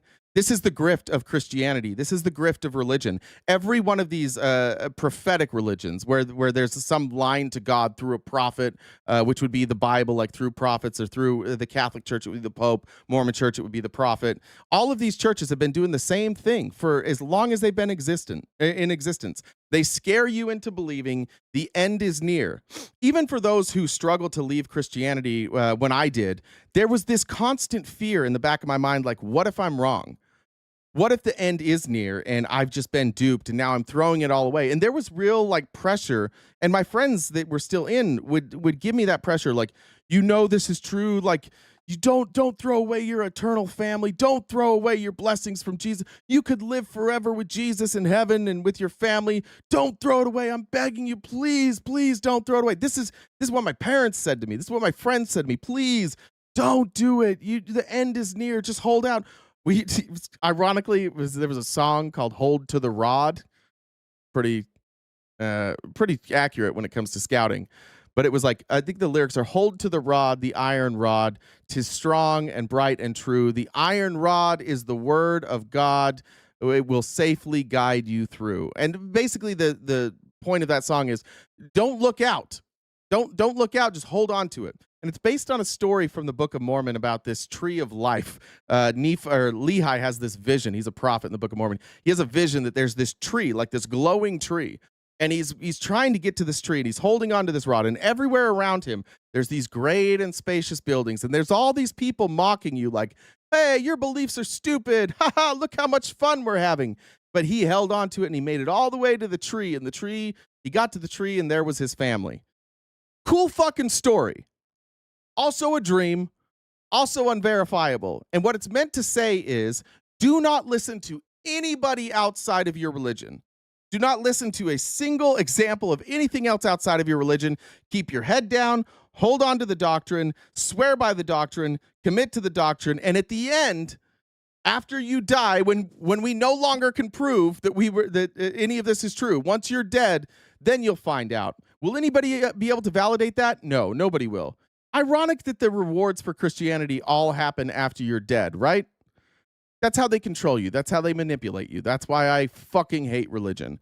Because it gets you to take really abhorrent and dumb positions and waste a lot of your life chasing down a dream that nobody has ever been able to verify actually happens. How does this fall on you as a historian? Like a load of bricks. To me, what they're advocating is fundamentally un-American. Mark Dudney says he often imagines. Real quick, I'm going to read comments at the end. I don't know where Jen has us at on the gift goal. Let me take a look real quick. Yeah, about 90-ish short. So I'll update the gift goal now. I'm not going to end till the end, but I have faith. We'll knock that out by the time we're done. If he had a chance to sit down with his late father, how he would explain the people who've now come to Jackson County, who do not seem to be rooting for the country his dad loved. And you remember how you and Mom taught us words like love, forgiveness, and compassion? Well, they use words like dominion and national divorce and multi-generational spiritual warfare. And lucky us, they've decided to grow their political base out of right here in Jackson County. Titan, which part of that was wrong?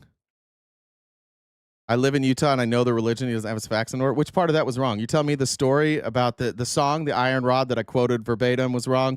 The story of Lehi's dream and the tree of life and the great and spacious buildings and the people mocking him. All of that was correct. That's all in the Book of Mormon. Just go read it. It's personal to me and to a lot of other people here. And there's a lot more to this story, a lot more players. You'll find all of that on our website, including details about that secretive men's-only group. I wanted to give the developers, Nate Fisher and Josh Abatoy, a chance to answer my questions, but they never responded to any of my messages asking for comment. As for J.D. Vance, the vice president's office tells me he takes lots of photos with lots of people. They specifically deny that he has ever been part of that secretive men's group. So, Phil, well, all right, thank you. Titan, what's the song about then? What's the song, The Iron Rod, about then? The Iron Rod is his grinder name. It's my grinder name. That's right.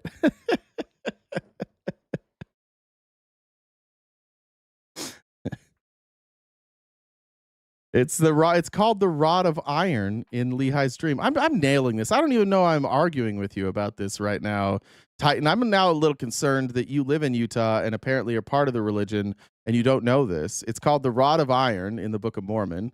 The song is called "Hold to the Rod," and they changed the order of the words.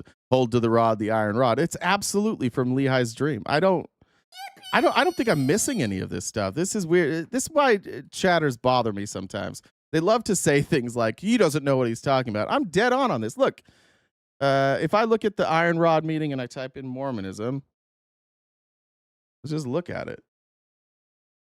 The Mormon theology, the Iron Rod in Lehi's dream, found in the Book of Mormon, symbolizes the Word of God. It represents a guide and a source of strength, leading individuals towards salvation and the tree of life, symbolizing God's love and gospel of Jesus Christ. Holding fast to the Iron Rod helps individuals resist temptations and distractions, ultimately enabling them to partake of God's love. Everybody that's here, did I not fucking nail that? Did I not nail? Almost word for word, I nailed that. Titan, you need to go see your bishop. You need to go talk about your bishop. All right, there's Brandon. I also grew up in the church. You're spot on, Jay. I saw somebody else say it too. Holding the iron rod was a punishment. Bandan is also from Utah. Said I'm correct. I don't know, man. I think you might have got this wrong, Titan. I think you might be in the minority there. Casey said, for the next rapture, we're prepared. I guess the question now is that. Kristen says, I must like y'all if I'm giving you money before I pay my bills. Don't do that. Don't send us money before you pay your bills. Sorry, I'm saying you stay away from my Rod J. I doubt it's iron. I bet it's like I bet it's more flexible than that. Jen Star said, Jesus told me to send this. 6 Cents Amelia, thank you for the super chat. FOD said, perfect answer to Christian Nazis is James Tallarico. True. I love James Tallarico. I think this is a very pro James Tallarico audience. Jeremy, thanks for the super chat. Let me get to some of these as well. Brianna said, just like hearing you say choo choo. Thanks, Jay, Jen, and the team. Denise said, you're telling my story, damn cults. Laura said, good show. Rachel said, take my money. Rebecca, thanks for joining the Dollar Train. Molly, also thank you for joining the Dollar Train. We're almost done. I know there's a couple more to read. Let's see. Dana said, thanks. Evie said, for that iron rod. Did I get this one? Haley said, cries in native Middle Tennessean. My best friend grew up in that shit town. Chris said, urinary incontinence often happens when your pelvic floor muscles are weak. It also happens when you get tased while you're drunk and running from the cops. Come on. Come on. All right, we're almost done. Let me show you Andrew Isker real quick. This is the type of brilliance that you get from Andrew Isker. Remember, this is Officer Farva, who's in charge of running the town. You will never believe he's upset about tax money going to something. I'm going to let you guys guess just for a second while I get a drink. I want in the chat for you guys to guess what he's upset about tax money going towards. This guy right here, Officer Farva, is upset about tax money going to who? Take some guesses while I get a drink.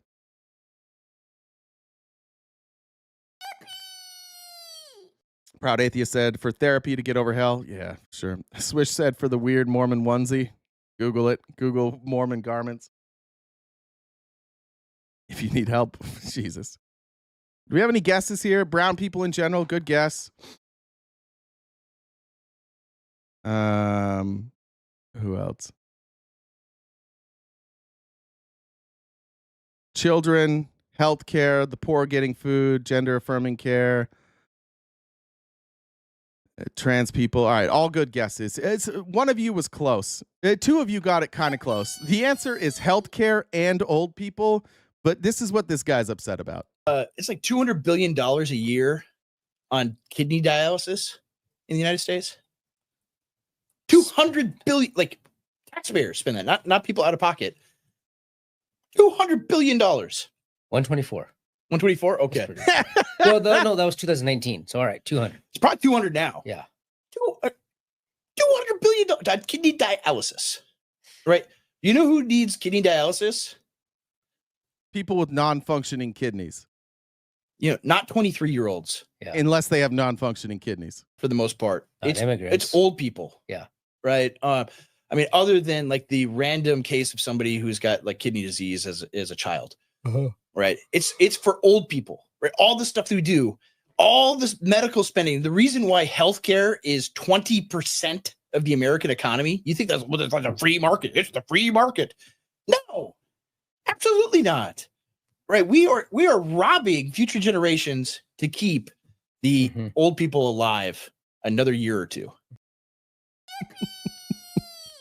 He's very upset about kidney dialysis. Just a life-saving medical marvel that has kept people alive. And he's very upset about that. He's very upset that we're keeping people alive with taxpayer funds. Let them die! Said, I need to keep my money. I just want to show you real quick a reminder that the reason that people like Mark Andreessen fund this could be a lot of things. It could be because he's a white nationalist, which it's hard to explain why he funds so many white nationalist projects if he himself is not a white nationalist. But one thing we know for sure is that he thinks all of you are fucking idiots. And me. He thinks all of us are fucking idiots. And the reason he thinks that we're all idiots is because he has more money than us. And he doesn't believe that us folk should have a say in things. He thinks that the world should be run by a handful of rich folks. And here's him on Lex Fridman explaining it. By the way, Lex Fridman, tough week for Lex Fridman. He's being exposed right and left for selectively editing podcasts. He's being accused of being a government plant. It does make sense. I've never understood Lex Fridman. there's a lot of people who gain fame and then they can get really good guests. Lex Fridman was a nobody. He's not terribly, he's not really very engaging. He's not that intelligent. He's not entertaining on his own. He just suddenly was getting all of these incredible guests and kind of came out of nowhere. So it's fair to say Lex Fridman may be a plant to funnel ideas like Mark Andreessen's with no pushback. Here's Mark Andreessen saying that all of us should shut the fuck up and let him run the world. You said that we always end up being ruled by the elites of some kind. Can you explain this law, this idea? So this comes from a Italian political philosopher from about 100 years ago named Robert. I'm going to mangle the. Let you pronounce the Italian. Michel's or Michael's. And then it was. I learned about it through a famous book on politics. Probably the best book on politics written in the 20th century, called The Machiavellians, by this guy James Burnham, who has had a big impact on me. But in the Machiavellians, he resurrects what he calls this sort of Italian realist school of political philosophy from the. By the way, Robert Michels, legitimately just a fascist from Germany who learned from the fascists in Italy, and he cites most fascists in Italy. He's a literally died right before the Holocaust. I think he died in like the late 1930s. So cool. The 20s. And these were people, to be clear, this was not like a Mussolini thing. These were people who were trying to understand the actual mechanics of how politics actually works. So to get to the actual sort of mechanical substance of like how. And one more thing, he was a member of the Nazi Party and then joined the Italian Fascist Party. So this is a fascist that he's quoting, somebody who felt like the Nazis weren't quite fascist enough. He preferred the more pure fascist ideology of the Italians. So right now he's quoting a prominent fascist. Political machine operates, and this guy Michel had this concept he ended up with called the iron law of oligarchy. And so what the iron law of oligarchy, and I mean, take a step back to say what he meant by oligarchy, because it has multiple meanings. So basically in classic political theory, there's basically three forms of government at core. There's democracy, which is rule of the many. There's oligarchy, which is rule of the few. And there's monarchy, which is rule of the one. Just a mechanical observation without even saying which one's good or bad, just a structural observation. And so the question that Michel's asked was like, is there such a thing as democracy? Like, is there actually such a thing as democracy? Is there ever actually like direct government? And what he did was he mounted this sort of incredible historical exploration of whether democracies had ever existed in the world. And the answer basically is almost never. And we could talk about that. But the other thing he did was he sought out the most democratic private organization in the world that he could find at that point, which he concluded was some basically communist German auto workers union that was like wholly devoted to the workers of the world uniting, back when that was like the hot thing. And he went in there and he's like, okay, this is the organization out of all organizations on planet Earth that must be operating as a direct democracy. And he went in there and he's like, oh, nope, there's a leadership class. There's like 6 guys at the top and they control everything. And then they lead the rest of the membership along. He's one of those. Why do all these fucking fascists laugh at the dumbest shit? That's not funny. None of that was funny at all. Yes, all parties have leadership. What he's trying to say right now, he's trying to sell you on an elite class of people running the world, and he's doing like the Andrew Wilson thing, like actually there's no such thing as democracy, therefore there's never been an example of a pure democracy, therefore we better just have a religious theology, or we better have an oligarchy, or we better have a technocracy. What they do, they just shit on democracy and say that it's imperfect, so that then they can say, well, since it's imperfect, you might as well just follow us. We'll just do the fascists. By the nose, which is, of course, the story of every union.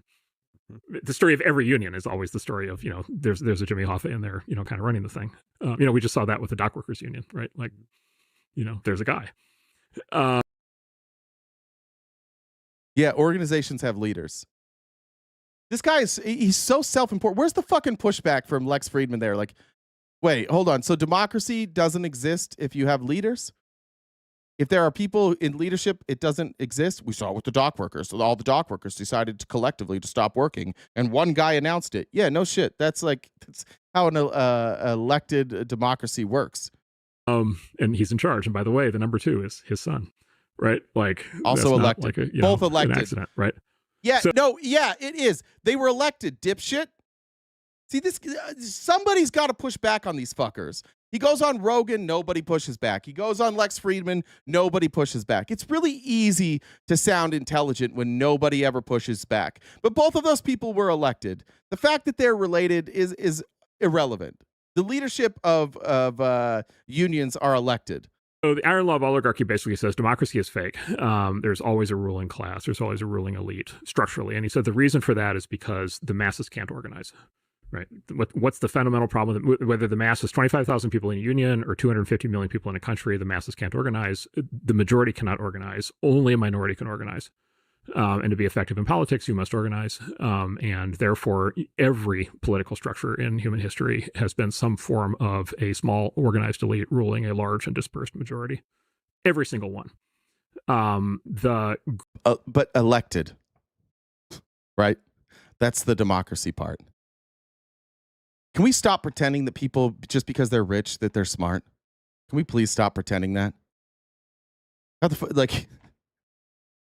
What we've learned is that there is no country that that puts out a ballot that says, what should the laws be? And everybody votes on the laws, and there's no elected leadership. Yeah, no shit, dude. Like, fucking no shit. But if they're democratically elected and they have to be democratically reelected, then you have a form of democracy. This is so brain dead. It's like, and the self-importance here and the lighting, it's just like, somebody, Lex, wake the fuck up, Lex. Can you push back just a little bit, Lex? Greeks and the Florentines had brief experiments in direct democracy, and they were total disasters. In Florence, I forget the name of it. It was called like the Workers' Revolt or something like that. There was like a 2-year period where they basically experimented with direct democracy during the Renaissance, and it was a complete disaster. And they never tried it again. In the state of California, we have our own experiment on this, which is the proposition system, which is an overlay on top of the legislature. And it, anybody who looks at it for 2 seconds concludes it's been a complete disaster.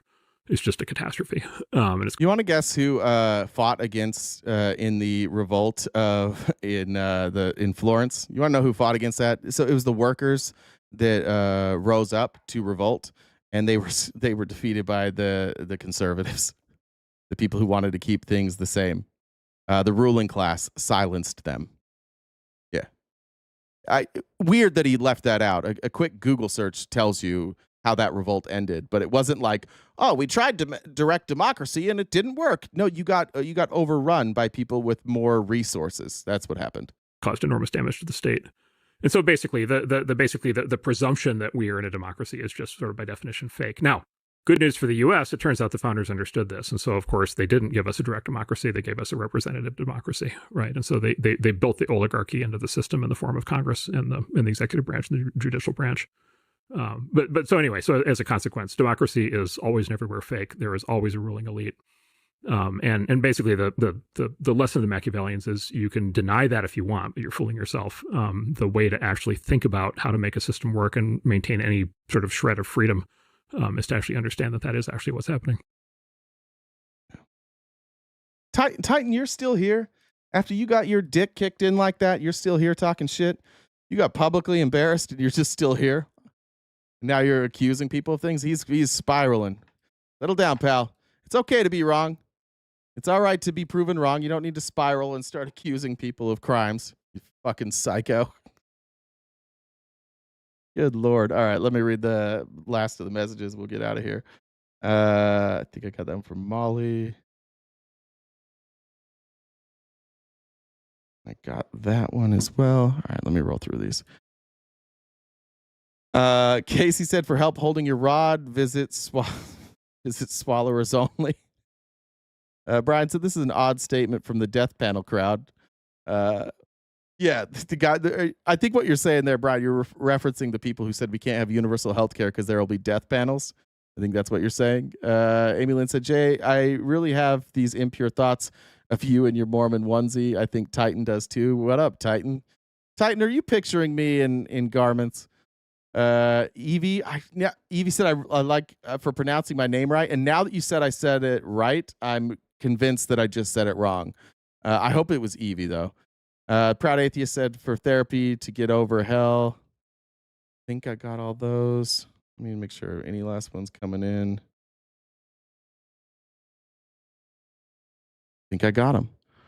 All right, everybody. We will be back tomorrow morning and every weekday morning, 9:30 a.m. to 1 Pacific Standard Time here on YouTube and Twitch. Looks like we got TikTok. We might have got our TikTok access back. I'm not sure.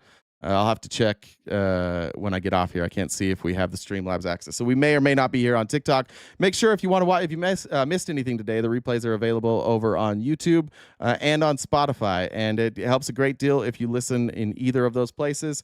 Reminder, we have merchandise in our the link in our bio. And last thing, those of you who have joined as paid members, thank you so much. That is going a very long way to help us establish a consistent baseline so we know where we can invest in future projects. I hope on Monday I have an announcement about our next subscriber-only events. I do have an event that I'm working on that has nothing to do with politics. It has a lot to do with cults and some prominent people that most of you will know. You won't know them through me, but you'll know them from other places. And I'm hoping to get an actual sit-down interview with two people that will be fascinating. I just need to get a time on that. So make sure you are, if you want to join us for that, you need to be a paid subscriber either on YouTube, Twitch, or TikTok. And I hope to have details for you next week on that. Other than that, guys, thank you so much for the support. It was kind of a heavier subject today. I don't know where we're going tomorrow, but I can't wait to see you there. Take care of yourselves. Everybody have a great day. Titan, you were wrong again. And stay cute and cool. Have a great summer.